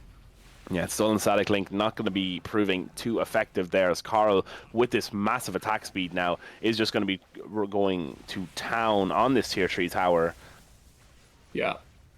KJ standing pretty far forward here, will have the help, I suppose, as the Lincolns get the Aegis here. Jumps in, managed to secure the Aegis with that pull there. KJ immediately dropping the BKB. Carl able to get the BKB off in the Static Storm right as he spawns. They are going to jump onto King of the Club on the backline here. Shirks with the normal punch. Pressure on Carl. But they do get the root though onto Carl. The BKB getting popped. Doesn't really have the lifesteal. Is up to about half HP now. Is going to get hit by the tornado on Nagy, getting the 2 cores as King of the Club going down in the backline. Damage is going to be caught out now between a rock and a hard place, and will probably be going down here. Does have the buyback available. King of the Club does not, however. As the buyback status now, they are going to bring him straight back in as the charge coming in from Lunatic straight onto this Underlord. No gold on the Storm Spirit, having decided to buy out as they get the glimpse back onto the Spirit Breaker, catching him out in the Pit of Malice with the lift. He's going to have another route now from the Pit of Malice as well, dropping the second Firestorm down. The stuns there from the stolen Cold Snap is going to be enough. That is a dieback onto Lunatic Spirit Breaker, and the Sunstrike catching out of Voxel on the backline. That is really, a big kill, really well and that played. might literally change. I think if they didn't get this kill, they may not have pushed this final rack on with Wongs, but now they might just push it when they're 4v3 here. We'll see. Huge play by Nagy there. Really, really big Sunstrike. And the Satanic really doing the work there, as I thought Carl was going to go down, but with the static link was able to survive on this triangle. King of the Club getting caught out there just on the back line. Looks like they will be going for the Megas really push here. Up there. Yeah, absolutely. King of the Club not probably going to get the chance to spawn now before the Megas goes down. Final glyph being dropped. Maybe he will. Pit of Malice here. They're so annoying as well. They're so annoying, I think they're going to go in the current state. Do have the alacrity there. Shirks big wall. with the blink in on the wall. Stolen wall onto damage. They are going to get the Cataclysm in. It's not going to kill anyone, but they will secure the racks for the side of Wong's Bakery. God, those SF illusions do so much damage. It's crazy. Yeah, it's crazy. And at this stage, like, you're playing into this wall and the Invoker spells late game. Like, the team fight is just superior on Wongs. Like, they have this better late game lineup. They have Refresher on Carl. They have Refresher coming out on Nagy. Is this also a Refresher on Shirks? I don't know. It might be something. I don't know. But yeah, it's just the team fight is better on Wongs, and they're also fighting into a 23k net worth lead. It's also worth saying as well, like SF, like after so he is going Blink now, which I like. I think maybe he could have gone this earlier. It's hard to know. He needed a lot of items this game. But when he sold his Mask of Madness in those last fights for this Lincoln, he kind of ended up with not that much attack speed, which is always a risk if you like kind of sell for a non-attack speed item. Like all you really have is this Feast of Souls, and he so yeah, it's kind of just I think he lacked a little bit of damage to kill the Razor there, and it's all kind of I don't know stacking up over time. Yeah, one for the Dota scientists in the chat. Do you know, so no punch plus the wall gives you 2 illusions of SF, right? Does the presence of the Dark Lord or a stack on those 2 illusions, I wonder? Ooh, I doubt it. I think that's a camera shake no from our observer. I think you're right. Yes. He is a Thank direct you. communicator, our observer. Very, very much. Thank you very much, Mr. Taylor Dota. Glorious admin of the IDL, not biased or racist at all, despite rumors. As what's the play here now? Do you think on the side of Wong's? Like you have the mega creeps. Are you just going to try and run it straight down now with some of the buybacks on cooldown, or are you going to wait for the next Roche? It won't be spawning for at least another minute. I imagine Invoker wants to finish this. So he does get refreshed. They've got 3 refreshers now on Wong's. Like that is late game Dota and very hard to play into. But I imagine they want to finish this refresher on Nagy as well whenever he is buyback plus refresher. So, a huge catch out by King in the club as the Fiends get coming in, but a huge wall coming in there, stolen by damage. They're going to drop KJ's ult and get Carl leader. He goes down. Kamki going down as well. Wong's have to run with their tail between their legs. They may have the mega creeps, but it doesn't mean that they're invincible as Sentinel Island find a huge pick off here on the carry in the pos 5. Wow, that was actually so clutch. Huge play by Stormspirit there on Maestro. Really big Ags ult there, or Ags W to get the 3 heroes. And then also King Jones coming in with the Blink Dagger. I think he probably feels like, wow, I wish I had this all game. That was so strong, like able to have the impact immediately in these fights. And Carl coming in there, like Razor into the SF matchup is very good, but it's good when you have enough time to static link the damage, and SF just getting, before he got fully drained, getting enough damage to kill him there. I imagine he didn't feel like he could get popped. I mean, that's the recipe, right? You take these fights outside the base that Wongs didn't expect. They weren't able to get the refreshers off there and see what you can do. It is a fast Roche spawn as well. 25 seconds only as heading toward this top lane now is Lunatic. KJ is there, but not going to be able to find the connection. Yeah, we're saying Underlord also a very good Mega Creeps hero. Like you can kind of stay in base, protect the base with your spells, and then also be at every fight with your ulti. So that is one advantage they do have here. They probably feel a little bit safer. I mean, obviously he's not in base right now. Poor Voxo has been banished to the base for the moment. But I imagine at some point Underlord might be the creep killer while he can teleport to fights with the ult. Building up those stacks as well as the cleave as well. Yeah, actually. They go onto Roche. They do catch it. 8 seconds left on Razor, and it is going to go down. It's not going to roar either, as they didn't take it the last time. I'm not even sure if Wongs are aware of this one. As King of the Club doing a little bit of master baiting in the mid lane, as they do get the Immortal onto KJ. Aegis of the Immortal, they do find out King of the Club does have his buyback ready to go, though, as he didn't have the gold the last time. But KJ cancelling his TP, I believe. I think he channeled his TP straight away. Is going to drop the BKB and turn straight around onto Lunatic here. With the BKB drop, the Pit of Malice coming in from Mizanti. They do find the kill onto Lunatic. Here's Carl, though. Huge glimpse back, though, with that BKB. Dieback on Underlord. Cooldown, dieback Underlord, dieback onto a Voxo as well, as they are going to try and find the kill onto Carl. They are going to drop the Macropyre down with the Liquid Frost, the Ice Path even onto King of the Club, as KJ does go down twice, losing that Aegis and losing his life in the process. Nagy playing on this backline really well here. As Lunatic coming in with the charge onto King of the Club, who's getting lower and lower, is going to get saved by the Lincoln Sphere as it has recharged. But 2 dead, no buyback here on the side of Sentinel Island. The walls are closing in with that Link coming down from damage. KJ is in the base and has to regen his health, but they're starting to get the towers here. The tier 4 first falling, and now the second one as well. The SF illusion really doing damage here. The blue hole coming in with the ulti from King Jones, who isn't going to have his refresher BKB ready to go. They do get the massive clear, but the tornado there save from Nagy. Not getting caught out on the deafening blast is KJ. He is going to pop that cheese and is going to kill Shirks, but will go down to the creeps with the final click coming in from Carl. There's only 2 of them left alive here, as it's just damage and the Storm Spirit. He gets another huge blue hole, but will go down to Carl. on the creeps as well. Wong's Bakery taking this one in a 57-minute stormer to kick off this playoff match.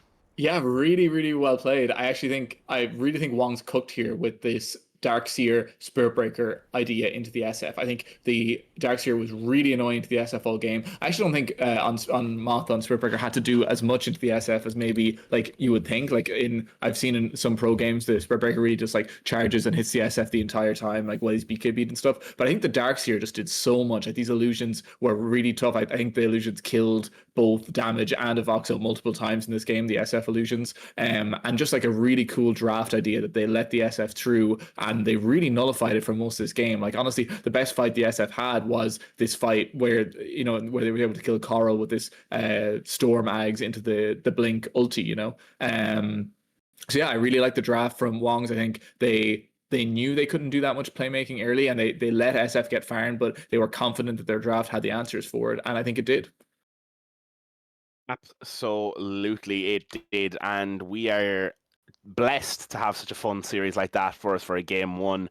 We will be back with game two in just a few minutes, and if you're looking for some Irish Dota action in the meantime, twitch.tv/Malou_ with the Division 3 playoff match between Motion it's and password. it's motion and password issues. That's a best of one, and that is on right now. So while we wait for this next game to get going, you can go there, and we'll hopefully see you back in about 5 or 10 minutes.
seconds remain.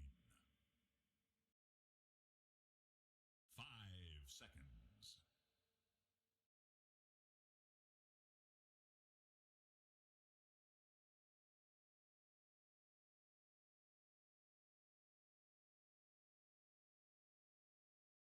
Dyer's turn to ban.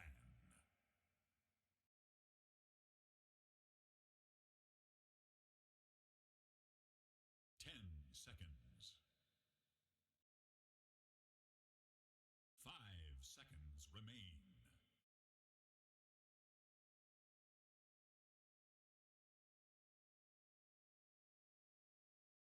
And welcome back, everyone, with a seamless transition from me eating my biscuit there to the Irish Dota League Season 6. This is the Division 1 playoff match between Sentinel Island Esports and Wong's Bakery. Wong's serving up a fat loaf of an L to Sentinel Island in the first game and seeing will they be able to complete the 2-0 sweep here in this best of 3. My name is PK and I'm of course joined by the handsome Asgrav and our gracious admin and best player in Northern Ireland. This isn't scripted and he doesn't have a gun to my head, Taylor on the ops. There's some members of I Do Revenge who have something to say about that, I think. But, okay, so Sentinel Island, with the first pick Void Spirit, really, really want to get this King of the Club hero out early, and then they let the SF over to Coral. But they let the SF over to Coral for first phase last time, and they didn't pick it. That is true. So obviously they're not that scared of it. But Coral is very good at this hero. But maybe they pick SB's Darkseer in the next phase, and we see what happens there. But it's very interesting that they're letting this through. They decided to ban the 2 Moth heroes instead on Sentinel Island, not letting Remaster or Tusk through. Void Spirit has been the hero. I mean, you probably say historically the hero that Maestro or King of the Club has had the most success on. He definitely beat Wong's a number of times with it, and even he always finds his way. Kind of with the same with the Storm this game. Like I feel like he made a load of really nice plays near the end of that game, and I think even if he has a rough lane or a rough like early mid game where he dies a few times, he always ends up having impact on this hero. So I'm not surprised they pick it up early. Yeah, for sure. Definitely his best hero. And clearly, by the frequency at which he plays it, his favorite hero too. Yeah. Unless they're about to pull out some mad fucking like flex. And like it turns out Voxo's a secret Void Spirit player. As the Huskar getting banned here early. Yeah, I mean, really afraid of this naggy Huskar. I think it's more just like they ban Viper Huskar just so they can secure this Void Spirit's lane. Like they're basically saying like we'll win this game if Maestro can have a good mid game, and that's never going to happen if he lanes into Huskar or Viper. So I like that idea. But they do let like all of the rest of like the actual like prolific naggy heroes through at the same time. Kind of a disrespect ban, I feel like. But fair enough. I'm here for it. As they do ban out the Disruptor and take the Brewmaster, another hero that was banned in the first game.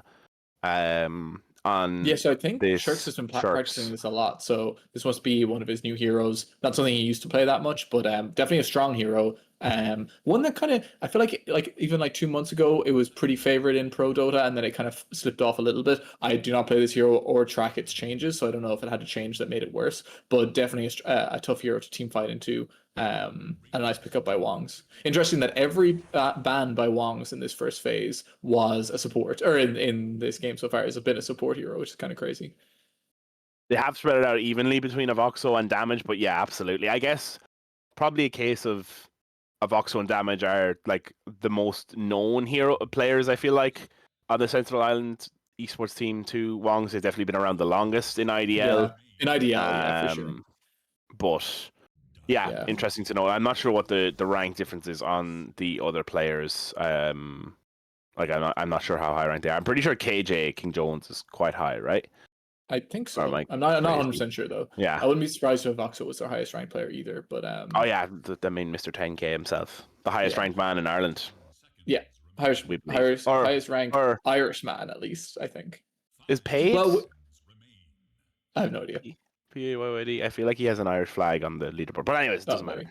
But anyway, Sentinel Island did pick up this Darkseer encounter to the SF again. So obviously, King Jones, after playing against it the last game, does think that it was a pretty substantial counter to the hero, or at least made the team fighting hard. I'm sure SF can beat it because SF's a really good hero, but in the last game, it certainly made his job difficult, and they pick it up then on Sentinel Island to counter that. And we've also seen Mizanti play this hero a good few times in IDL before as well, so definitely not like out of the, definitely not a hero he'll be uncomfortable with in any way. And the Ember Spirit coming in return on Nagy here in the mid lane. So all of the cores now picked on the side of Wong's Bakery, saving Lunatic for the last pick. I'm sure he'll be delighted with that. Yeah, kind of crazy. I don't think there's any hero you can really flex to him here. I mean, like, you could give him a hero that has a really bad matchup if you wanted to, but yeah. Would you say this Ember Spirit is the most iconic Nagy hero? I would say probably is, right? I'd say it's up there. I kind of think the Invoker would have been the most iconic Nagy hero, to be honest. Really? Is he level 30 on both? He's definitely level 30 Ember. He's level 30. He's level 30 Invoker as well. Invoker. Okay. Yeah. But yeah, definitely like two of the most iconic Nagy heroes for sure. Yeah. They pick up the Tiny here for what I imagine is damage, which is also kind of a counter. I mean, like, you never really think that they're counter picking support heroes, but it is a hero that Moth or Lunatic has played a lot in IDL this season. So maybe kind of also like a bit of a pick ban, just so that they can't pick that up on Wong's as well. One of the more successful POS 4 heroes we've seen in Pro Dota as well over the last couple of months. Yeah, for sure. And I'm interesting. I'm actually unsure how this Void Spirit into Ember Spirit matchup goes in the mid lane, because I feel like if Ember Spirit pops his Flame Guard first, then Void Spirit should be able to get it down between his barrier and the Aether Remnant. But if Void Spirit does the barrier first, the Resonant Pulse, then I don't think he'll be able to get rid of the Flame Guard barrier on Ember Spirit. Yeah. So I'm not really quite sure how that's going to go. Yeah, I'm not sure either. This Bane pickup is also a bit interesting to me into Void Spirit as well, because I imagine that once Void Spirit gets Ags, it's very, very easy to stop Bane ulti, right? Like, I think, I'm not sure exactly what the radius is, but I imagine the range on Resonant Pulse, even with Ags, probably cancels Bane ult. So just an interesting pickup there. But I would say that it is, but I would also say that the Bane is probably, like, the whole idea behind the Bane is to Fiend's Grip the Void Spirit to lock him down.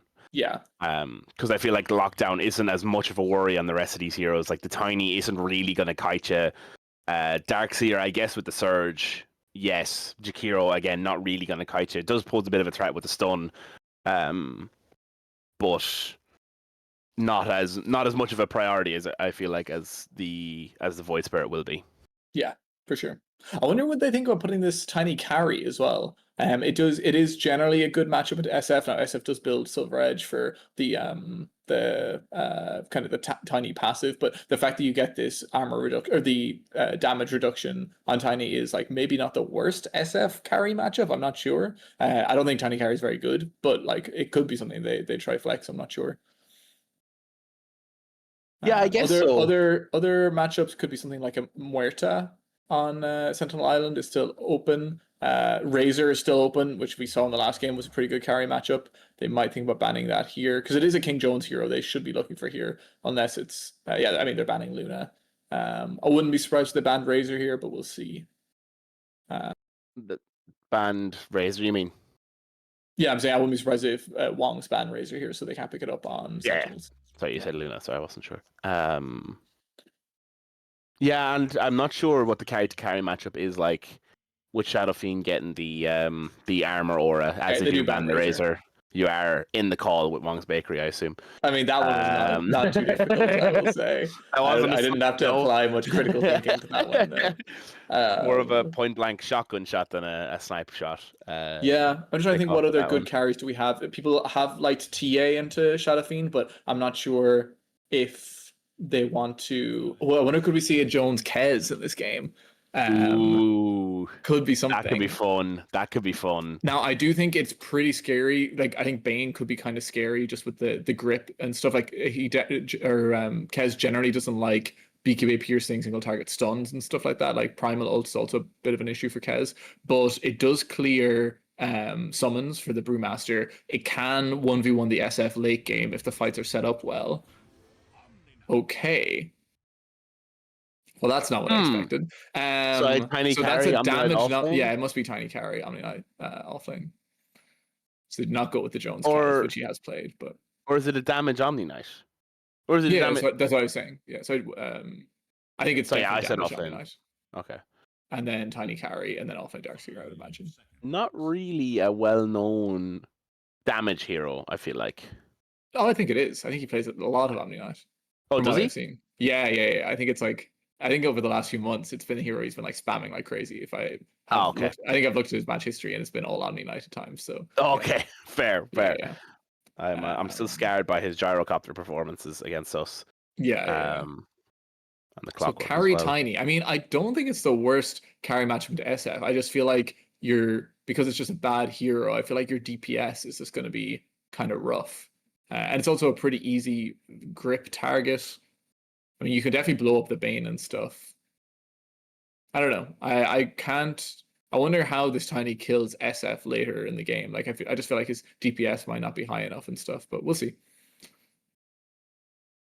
They do have quite a lot of the lunatic heroes banned here on Sentinel Island Esports as the Rubik They coming go into the in. Rubik.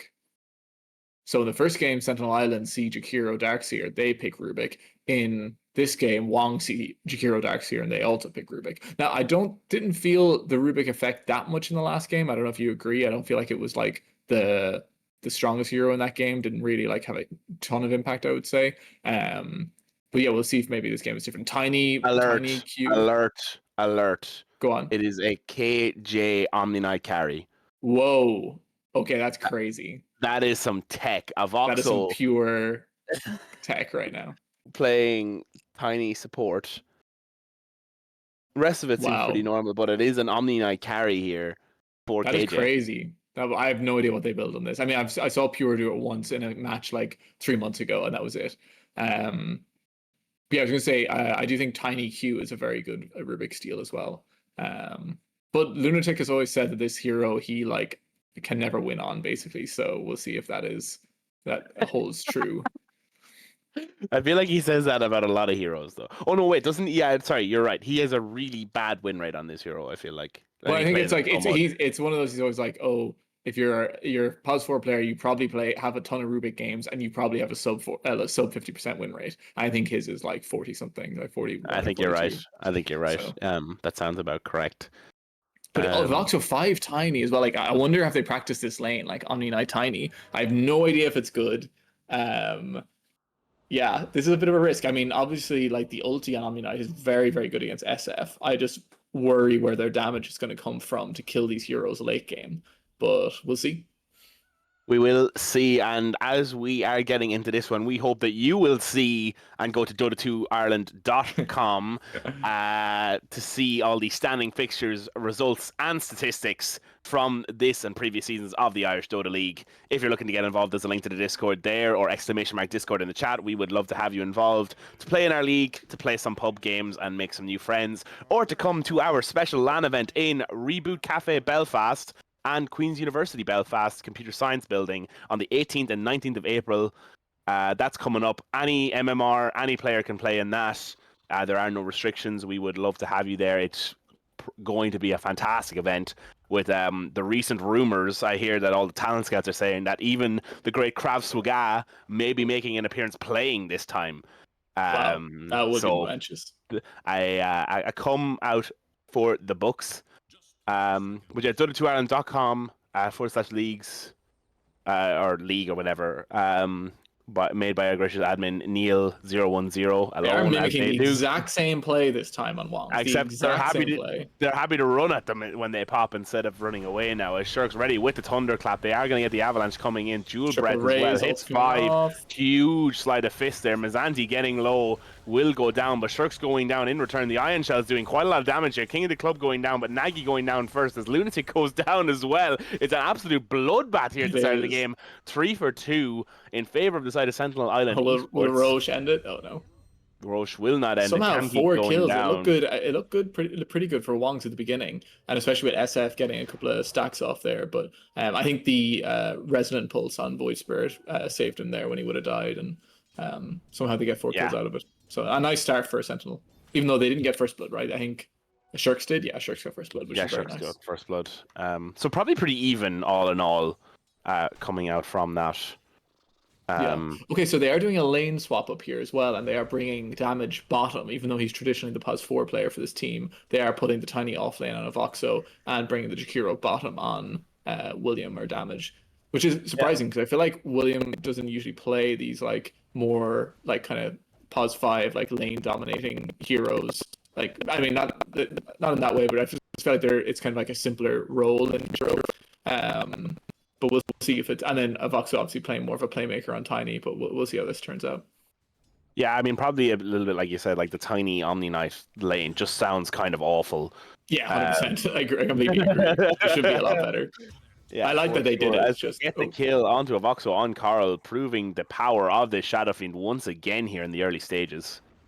yeah, this SF hero very very strong. We'll see if he'll have the same sort of early game that King Jones has because he had a really good game. Like I think 5.6k net worth at 10 minutes last game. So I know it didn't win them the game. They had this answer that in the Darkseer and the SB last game. So we'll see.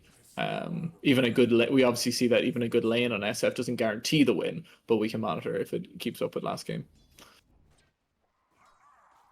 We can indeed. As we look now, Ember Spirit quite happy in the mid lane, having a little bit of an early lead here, but the real story is here in the bot lane. 6 denies and 10 last hits, 11 last hits on to Shirks here. KJ, Yeah. King Jones struggling for last hits here in the early goings.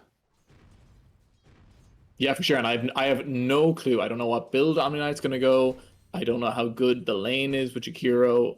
I have no real idea how they do damage with this hero later into the game, but I suppose we'll see. Yeah, I feel like it's a total unknown for both of us here. Yeah.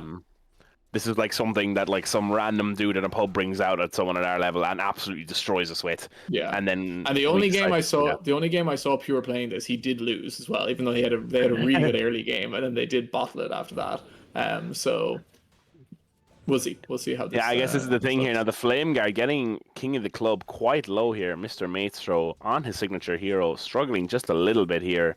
14-5 to the 11-3 on this Void Spirit. And it is something that I've noticed as I started playing Void Spirit recently. Like, if he does fall behind early, he does kind of find it hard to hit those key timings that he needs before he can kind of make the plays around the map. It will be interesting to see the build order that he goes on Void Spirit, because I've seen that some people are going, they go bottle straight into Urn, into Boots then, and then instead of going like Treads, you go straight to Spirit Vessel and then into Treads. So it will be interesting to see what he elects to go there on King of the Club. I was going to ask you about the lanes, but I mean, like, we know, right? SF lane dominator, does Especially really with well this in the Bane lanes. as well, by the way. Like people would say that just like 3 completely incredible SF lanes. I mean, obviously there's a lot of really good SF lanes, but like one you'd say this Tusk SF really good, this Bane SF really good, and this Clockwork SF really good, and they do have one of those. Oh, King of the another Club maybe death getting on, caught out here as Voxel on top. Voxel goes down to Cam Key, but he will get hit by that Aether Remnant after bottling the Water Rune. Nearly gets him there on Nagy. Yeah. And again, like I said earlier, he popped his barrier first, which means that he doesn't have the damage to pop the Flame Guard, so the damage from it is really, really high, especially as he hits his level 4 timing. A good nuance to this lane for sure. Interesting to note as well, the King of the Club going for this Call to the Void facet instead of the I can't even remember the name of the other one. As Avoxo is here now with the Avalanche onto Nagy, following it up with the toss. The Ion Shell is here, but he is going to have that Flame Guard ready to go, dropping the Sleight of Fist, but allows Avoxo to get ready for the block as he doesn't pop out with that facet there on King of the Club, and it might just cost him here as Avoxo can't make the dive under the tower. He's really low on Nagy, but he's not going to be able to get the kill. As Mazanti going down now in the top lane, it's another kill for this SF. Yeah, this SF Bane lane is just way too good. You just throw him back with the Nightmare, get the triple raise combo off, and any hero is going to die, especially when a support isn't there. So Carl is feeding on top now, doing really, really well. He does have the second level to simulate on the Void Spirit, but I'm not sure was that the correct decision to not go for the lineup into the Aether Remnant, especially with the Tiny getting the blocks off as well. Of just I have one no of idea those how this things. works, so I won't even try. But Yeah. I mean, I like the hypnotize is good, but I'm not sure if the damage would have been enough. But yeah, just one of those really interesting, like 1% of the time it actually matters, and I believe that was the 1% of the time where it did. okay. And yeah, crazy high level stuff going on in this mid lane, as you would expect. Hmm. As the Flame Guard popping down again, he's really not having a good time here on King of the Club. None of the lanes are Somehow really he having is a good time. winning the net worth battle against Ember, though. That is crazy. Somehow he is 300 gold ahead of Ember. I'm That not really is sure. I wonder maybe crazy. he got a couple of kills or assists in the early. He is 113 out. He has 3 assists. So there you Yeah, go. That's what happened. But he is alive yeah. for the three of those, I And guess. Omni not doing bad. Omni only 400 gold behind SF here, kind of free farming a bit. The And last Dark, hits tell a completely different story to the network here. That's yeah, they kind of kind of do. crazy. They obviously this early fight. Oh, Oh, really nice ulti beautiful from with Carl the there. setup. Nice setup from Kamki, walking Yeah, Mizanti really to his big. doom right around the 7-minute timing. So it looks like they will be able to make the secure onto the enemy Wisdom Shrine, as I imagine they'll be able to batten down their own as well. I don't think Omni Knight's going to have much invade potential here. Nagy is here, like any good main mid laner should be, as King of the Club has arrived now, but he will find a bit of strong resistance in Shirks here, as they are left it a little bit too late to go for this, as Lunatic is already securing the Yeah. rune.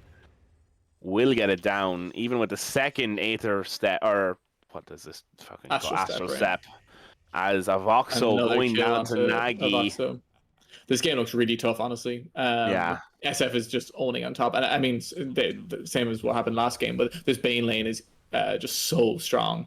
They've obviously practiced this as well. But SF almost 4K net worth at 7.5 minutes. I imagine this is going to look very similar to the start that King Jones had in the last game. Yeah, it definitely will be, and I feel like the rest of his team won't kind of fall victim to the fact that they had two other losing lanes. It looks like they're winning all three lanes so far on the side of Wong's Bakery, so hopefully... I'm not sure what your early game plays are going to be made around here, because I guess it has to be the Void Spirit, but like we said, he's having a really, really tough time in this mid lane. Did go for the Urn first. Oh, and doesn't go for the Hypnotize again, trying to use the Dissimulate to get himself over there in time, but it won't manage it as damage. Looking to secure this top Can they rune. get Bane here? Kamki, maybe they do, but the toss out of the ice path, Nagy running him down here will have enough for the chains. Doesn't even need to use the Sleight of Fist. Kamki getting low is going to go down, but Nagy now going to work on this Tiny with the Flame Nagy pretty Guard. low Does mana. get popped though. Does have low mana. Does get the Flame Guard popped by the Urn of Carl Shadows. here as Came in well. from King of the Club, but Carl has arrived. There's no more spells left for the Void Spirit as they get the cleanup kill and the tip coming in from Kamki onto King of the Club. Carl getting caught out now in the wall, trying to disrupt the Mizanti's farming pattern a little bit here. Yeah, Not nice rotation having, from Carl there. Just yeah, showing his dominance a little bit. not having as good a time on the Darkseer as Shirks was in the last game. No, for sure. Shirks definitely got more out of this lane than Darkseer did. It's funny, Darkseer using the wall there just to get the SF illusion to help him farm is pretty funny. Which is a King of the smart Club play. now But has made the rotate to the bottom lane. They are going to try and go on Shirks here now, as they do have the Ava toss combo. Will get the kill on Shirks. That's a nice one for King of the Club to get, as Yeah, he has big the kill. boots on its way out now. Went for the Bracer, interestingly, on Void Spirit. I don't usually go one of these stat items, but that is something interesting to know to help you kind of increase your farm in the early game. Yeah, they are going to go through the gate now, maybe to look for an SF kill here. It's funny, Yeah, like a Voxo I think is ghost. level 5 and Void Spirit is level 6, so not quite the support Ooh. level disparity you would normally see in a game like this. But Carl might get caught here. Does get hit Can by he the get the toss avalanche. back? The Oh, they've got toss 3 right heroes. onto damage the Jewel Breath as well. Will have the ice path as well as that hypnotize from the Aether, and then Carl looking for the ultimate. Nice will dodge. get dodged by King of the Club. Lunatic is here with the lift and the stun. He does get the stolen to simulate, but they will get the kill onto Carl with that Astral Step and with that Urn of Shadows. And Nagy has getting shown up stunned here now, but he's here. caught between a rock and a hard place. Will have the zip out to the Remnant in the mid lane. King of the Club still chasing Lunatic here. The second Urn charge being used onto the Rubik. That's the last one that he has in the Urn now. Stolen Astral Step right Yeah, through him. it's King of an the Club enter. getting low now. But there isn't really any support. Didn't use his Yes, there is. wand. Nagy coming up with the haste rune. Gets the kill onto King of the Club. The wall gets dropped as damage goes down in the bot lane. Avoxo getting lower and lower. Will go down now. Has the Ion Shell ready to go. But Carl is respawned. He's going to drop the raises down. And they get the cleanup kill onto Mizanti. It is a 4-for-0 across the map for the side of Sentinel Island Esports as Wong's take a 4K net worth lead. Yeah, Ember owning there. Nagy playing really well. Void Spread had a 15 wand there, and he just obviously didn't realize Ember was behind him, and he kind of just surprised him with the damage. But yeah, really, really well played by Wongs there. Like, they stuck around too long, and they found out on Sentinels. Avalanche, nice toss there from Avoxo, and the Hammer of Purity caving the skull in of the Bane, sending him to the Nightmare Realm. As a nice kill being achieved there by the carry on the side of Sentinel Island Esports. King of the Club now doing yet more chasing, pulling the wave now. Lunatic here to cause him yet more havoc. The Dissimulate gets dropped. Doesn't decide to go down to the low ground with it. Was a little bit afraid, I guess, of... I'm not sure, actually. I just wanted to damage out. But I'm not sure the point of going this fast if you're not going to try and set up the 8th Remnants. I guess it's only level 1 now. But he is deciding to max the Dissimulate now. For the damage. I guess this is a better farming ability. Yeah. It is a better farming ability, actually. There's a 1,500 gold lead and two, almost 3 levels difference between the mid laners right now. Nagy having a really, really good lane. Nagy really good game so far, honestly. Dominating here on the Ember Spirit. As you said, one of the iconic Nagy heroes. Yeah. That's some 2 interesting level 30 heroes on Wong's, actually. I didn't realize Lunatic also level 30 Rubik. Oh, I didn't realize that either, actually. A nice catch there. Yeah, I guess so on Dota Plus levels alone, this should be in the bag for Wong's, right? Yeah. 2 Grandmasters, a gold, a diamond, a gold. I really like this draft for Wong's. I think they're looking strong here. I mean, it's going for the Echo Saber is the build he's chosen to go. Will try and get the setup there, but Nagy with the slight and a chains combo. The Fiend's Grip going down onto Avoxo. Lunatic securing the kill with the stolen Dissimulate. Nagy coming in with that remnant there. The wall being dropped by Mizanti. Stolen by Lunatic. Big wall. Is going to create the illusion of King Jones. Even with that Ion Shell there, it isn't going to be enough damage now. Being caught out here in the mid lane. Will get the kill onto the courier. Huge ice path being dropped, but will go down to the Flame Guard. Nagy with a shield rune is able to just stand and hit them here as the sword and the nunchuck are doing their damage and making themselves known here. King Jones running towards Nagy now. King of the Club has come in here. The 8th Remnant looking for the stun. Isn't going to hit it onto Lunatic, but has kind of warded him off here as he does get caught out by the Hypnotize. But he's getting low on King of the Club. Doesn't have that all damage barrier from the other facet, and the Remnant is going to be able to do the work and get the kill onto King of the Club. It's another death in this mid lane as King Jones manages to escape just by the hair on his chinny chin as Avoxo getting lower now and will drop down, crumbling to pebbles. Nagy with a double kill. He is popping off. Nagy kind of just owning this game, to be honest. It just unfortunate as well. Like, the biggest source of damage, honestly, on Radiant right now is this tiny Avatos combo, but the Ember Spirit Flame Guard kind of nullifies a lot of that. So, yeah, really good skirmishing by Wong's here. They just don't really have the damage to bring any of these heroes down. Or the catch, like the wall, like they kind of have to hope that they run into a Jakiro spell or into the wall, or and they're pretty mobile in Wong. So, and the entire time Coral and Shirks have been farming here, so they haven't even been needed for any of this. They really haven't. So Nagy playing really well in this game so far, and unfortunately Void Spirit just not quite being able to have enough damage to kill some of these heroes. No, and just an alert here for all of you IDL enjoyers and fans. In our other game tonight in the Division 3 matchup, Password Issues have managed to close it out against the top seed, Motion of the Roshan, in what was a 60-minute plus stormer. Password Issues nearly crumbling under the pressure, not quite, and they do get the win there and progress in the upper bracket after the best of 1.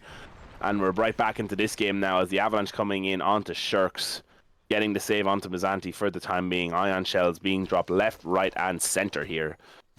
Yeah, I think Wong's is really just going to press their advantage now. They probably know they're way ahead on their 8k net worth lead. Even in our last game, we saw no more than a 3k net worth lead in almost 40 minutes, and now they've got 8k ahead. As they have Wong's the Fiend's Grip now straight on to King of the Club with the Flame Guard, and the tips coming in from Wong's. They're feeling themselves here in this one. They weren't that aggressive with the tips early in the first game, but really feeling that advantage now. King Jones going for the Echo Saber build here. I mean, we've said it. If I said it once, said it 100 times. We've no idea what this Omni Knight is going to go. But it is interesting that it's not Radiance. I feel like that's what a lot of the carries in our bracket would go. Which are all 3 cores now, top 3 net worth on the side of Wong's Bakery. Yeah, just really, really rich on Wongs right now. And also, once again, like I just don't see like you got Echo Saber on Omni Knight now. How are they gonna have this damage to kill SF this game? Like unless like especially when Void Spirit's not having a good game. I feel like maybe the idea in this was if Void Spirit is kind of owning, then you only need some damage in addition to him. Excuse me. But if Void Spirit's not owning, which he's not really this game, I feel like their damage issues are just gonna be too strong. Trying for the D ward there on King of the Club will get silenced out by the Orchid on Shirks here as the right clicks come in. The kill secured by Lunatic and the tip coming in as well from Kamki will get the D ward and will keep the vision safe on the high ground here. King of the Club really having a rough go of it here and has elected to go for the brown boots into Spirit Vessel build early, just to note. Yeah. Yeah, I mean, I suppose they tried to get whatever the next items are on this Omni Knight, but at that stage, I can only imagine SF is going to eat through them. Have we even seen a split on Shirks yet? I don't think so, no. Crazy. Not that our obs was caught anyways. As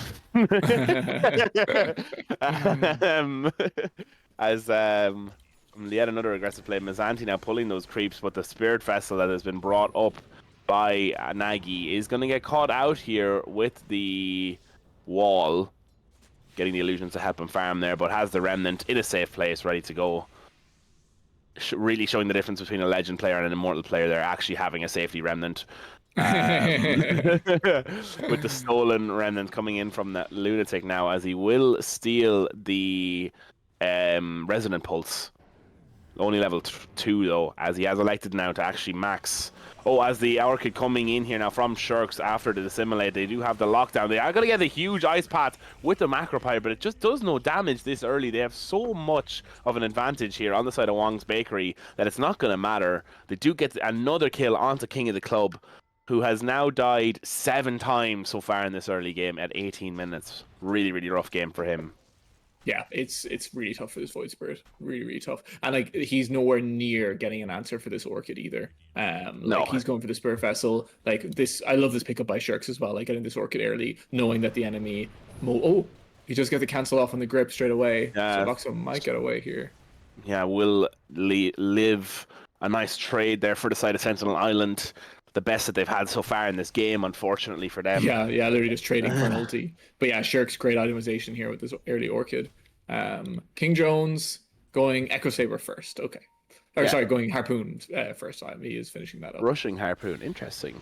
As the Orchid coming in now straight on to King of the Club, who's once again trying to de-ward this Observer ward here. Is kind of playing as a support. The split coming in from Shirks going straight onto damage as Nagy's able to find the cleanup kill onto King of the Club. Yeah, and they are going to find a Voxo now as well with the Purge coming in. They have the Root coming in from the chains. A Voxo now has that Spirit Vessel on him, is going to drop the Avalanche. They are going to get a really, really big wall here, but the Sleep coming in onto Lunatic. The toss coming out from a Voxo will secure the kill, but he will go down in return. Probably happy with that trade, although Coral, while all that's going on, does take the tier 2 on the bottom side of the map. Even though I actually think not actually, but I think Voxo's played as well as you can this game on a Tiny so far. But isn't there a Voxo Tiny meme of some sort? I feel like I have memories of. I think I just saw a nod there from our obs, maybe. Okay. They do catch out damage here on the triangle. Nagy, with that regen rune, is able to zip out then immediately on the Remnant. There might be, but... I mean, who are we to question Mr. 10K? No, I think it's played well so far as well, but I do think there is some sort of meme about it, but anyway. Although a Voxo part of an illustrious and very exclusive club of Team Ireland members that not many people get to say that they're part of. Only the best of the best get to say that they played for Team Ireland. Legendary names like Taylor Dota, a Voxo, PK, Asgrav, Malou, Koi, Jojo Baggins, you know. Only the greatest Hall of of the great. Famers, all. Hall of Famers is right. The two Ireland Hall Um, of Famers for one reason or another as a Tormentor going the way of Wong's Bakery here, trying to make the smoke play on the side of They Sentinel need Island. Wongs to make a huge mistake here.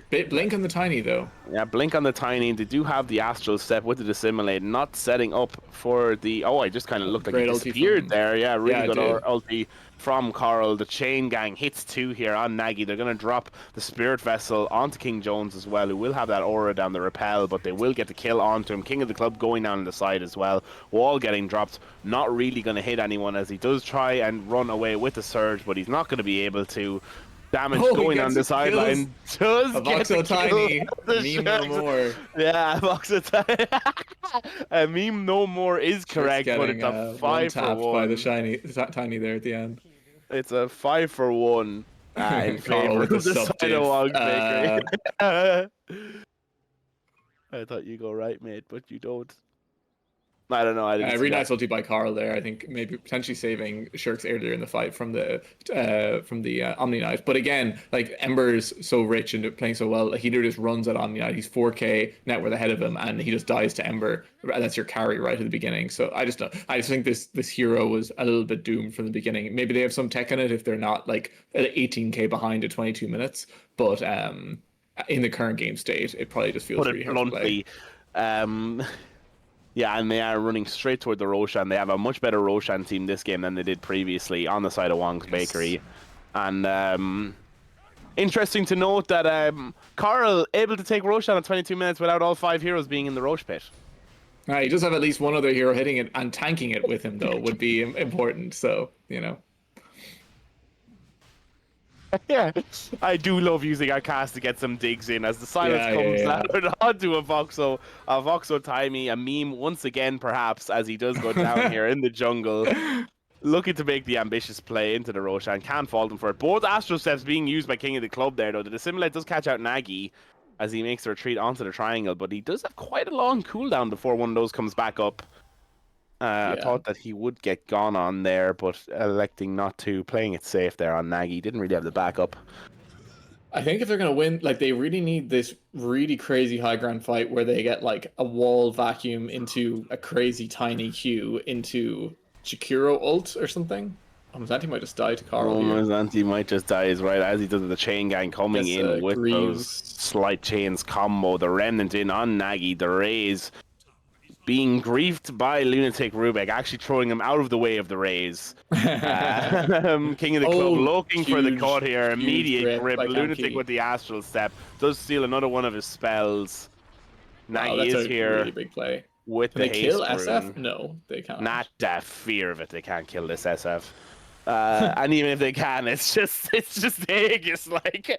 Yeah, that was Carl a really so nice play by ahead. Campkey with the blink, though. I think he must just have gotten that, but to TP and get the immediate grip on the enemy Void Spirit is such a huge kill. Yeah, going for the Silver Edge on Carl. Will have it really soon, as it's just that Demon Edge left to go now. Nagy with the Shiva's Guard already. Yeah, 24 minutes. Ember Spirit's so fast. Also, worth saying, both Campkey and Lunatic on the two dire supports ahead of the enemy mid Void Spirit right now. Not where you want to be. Not where you want to be. Chart for Maestro right now, unfortunately. Shades of PK in the mid lane here on, on King of the Club. Having a rough old game of it here as he is trying to get as much farm as he can. But interesting to note, so Omni Knight now will have the Chrysalis on the courier, going straight for the I like this because they have no damage, so I do like this as a choice. This is all you could do, but Shirks doesn't give a hoot as he's running straight at him here on the Omni Knight. Gets him actually was doing kind of Shirks decent damage, is getting kind of low here, but the rest of the team has joined. Going to prevent the feed from the offlaner there, as Carl is going to make light work. Now you see it, now you don't kind of a thing on this tower here. The last of the tier 2s to fall. And going straight toward the tier 3. They really just don't care on Wong. They realize how strong they are. This could be the end here after this fight, as Sentinel Island now, they do get the harpoon in immediate, sending him up into air jail. They run in from King of the Club. He's going to hit him twice low on Carl, with the Aether Remnants. Yeah, he's going to get a little bit low. but will have the lifesteal from that Mask of Madness enough to keep him going. 2 minutes left on the Aegis. Is going to Yeah, I lifesteal up imagine on they'll these try making mages. one more push on Wong's maybe, but Shirk's being away somewhere. Oh, just a mid lane. So, um, yeah, 22k net worth lead at 26 minutes. Once again, kind of shades of their last series, with one game being pretty close. I think the first game of this series is closer than the close game of the last series, but even still, one close game. Oh, I mean, I just died from SFO here. Lift into the SF ult, the right click with the follow up. Doesn't even have time to get the ultimate off on himself. Nice Will plays go by down. Wongs. Yeah, they're just really, really exploiting good. the net worth lead here and their map control. Yeah, not a whole pile that they are able to do on the side of Sentinel Island. Yeah. Carl That's extremely rich this game again. Straight to work. SF making mince meat of these buildings as the first set of racks falls. 24k net worth lead. 8k lead on Carl compared to his enemy Carry, who is the closest to him in net worth. Yeah, outstanding levels of a beating, you would say here. Wongs Absolutely. will really be feeling themselves and making their top seed status known here in Division 1 of the Irish Dota League Season 6. Yeah, for sure. So they win, they go on to play No Tormentor, right? Oh, the toss back of the Yes, as illusion. the toss back does hit the illusion, unlucky to a Voxo there. The voice line's coming in. Hold on, I have it actually pulled up here. I believe it is onto No Tormentor in the upper bracket finals. Another best of 3. And they've looked very good, to be fair, throughout the season as well on No Tormentor. So yeah, agreed. I think they went 1-1 right in the last series, Wong's against No Tormentor. Not to say that this game is over, but it is very, very Wong's favorite at this stage. It's looking like it though. Yeah, and Sentinel Island will play the winners of Skiddy's Angels versus the Papegs. Okay, cool. And Voiceper goes down. Void Spirit caught out once again. The lift there. Lunatic proving himself wrong on this Rubik hero. Will get this big grip on the wall there on here. Mizanti, but the wall follow up, the grip follow up is very strong. The double buyback coming in from Sentinel Island Esports. They are running a little bit here. Ult is really good on Carl, getting the break onto Mizanti and following it up by killing him off while he's still in the stun. Carl finding a Voxo on the side of the fight there. King Jones hit by the Spirit Vessel, and GG is called.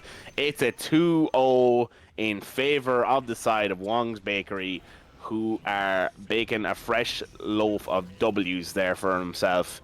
GG, ha ha ha, coming in from damage. Void replay after. Oh, there's a lot of chatting going off here. As Damage called them scum before disconnecting.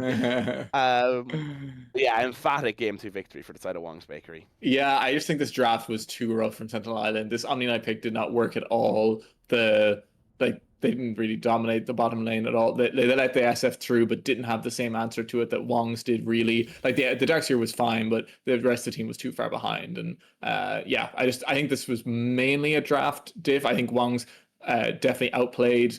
To be honest, like Nagy definitely pulled ahead in this mid lane and kind of just took over the game from there. So really, really well played by him this game. 16-1 on the Ember Spirit. Mid level 30, and it was kind of just Wong's game from very early. Like we saw this really large net worth lead from even just 10 minutes in, and they closed it out with no trouble at all.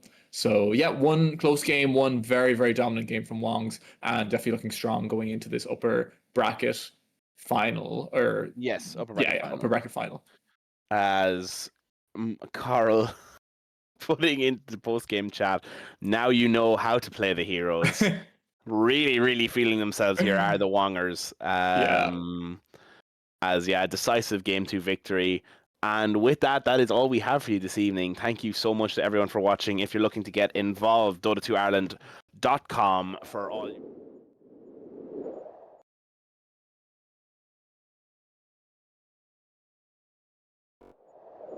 LAN split between the Reboot Gaming Cafe and the Queen's University Belfast computer science building on the 18th and 19th of April 2026. It is sure to be a hell of a time. All of your favorite Dota 2 Ireland characters will be there, and we look forward to hopefully seeing you soon. I believe we have another game tomorrow, maybe. I'll just check that quickly before signing off here. No, the next game that's scheduled currently is BDC versus Creep Enjoyers in the lower bracket of Division 2. That is on Monday, the 9th of March, 7 o'clock sharp. And yeah, I've been PK. I've been joined by Asgrav and Taylor. And thanks very much for watching, guys.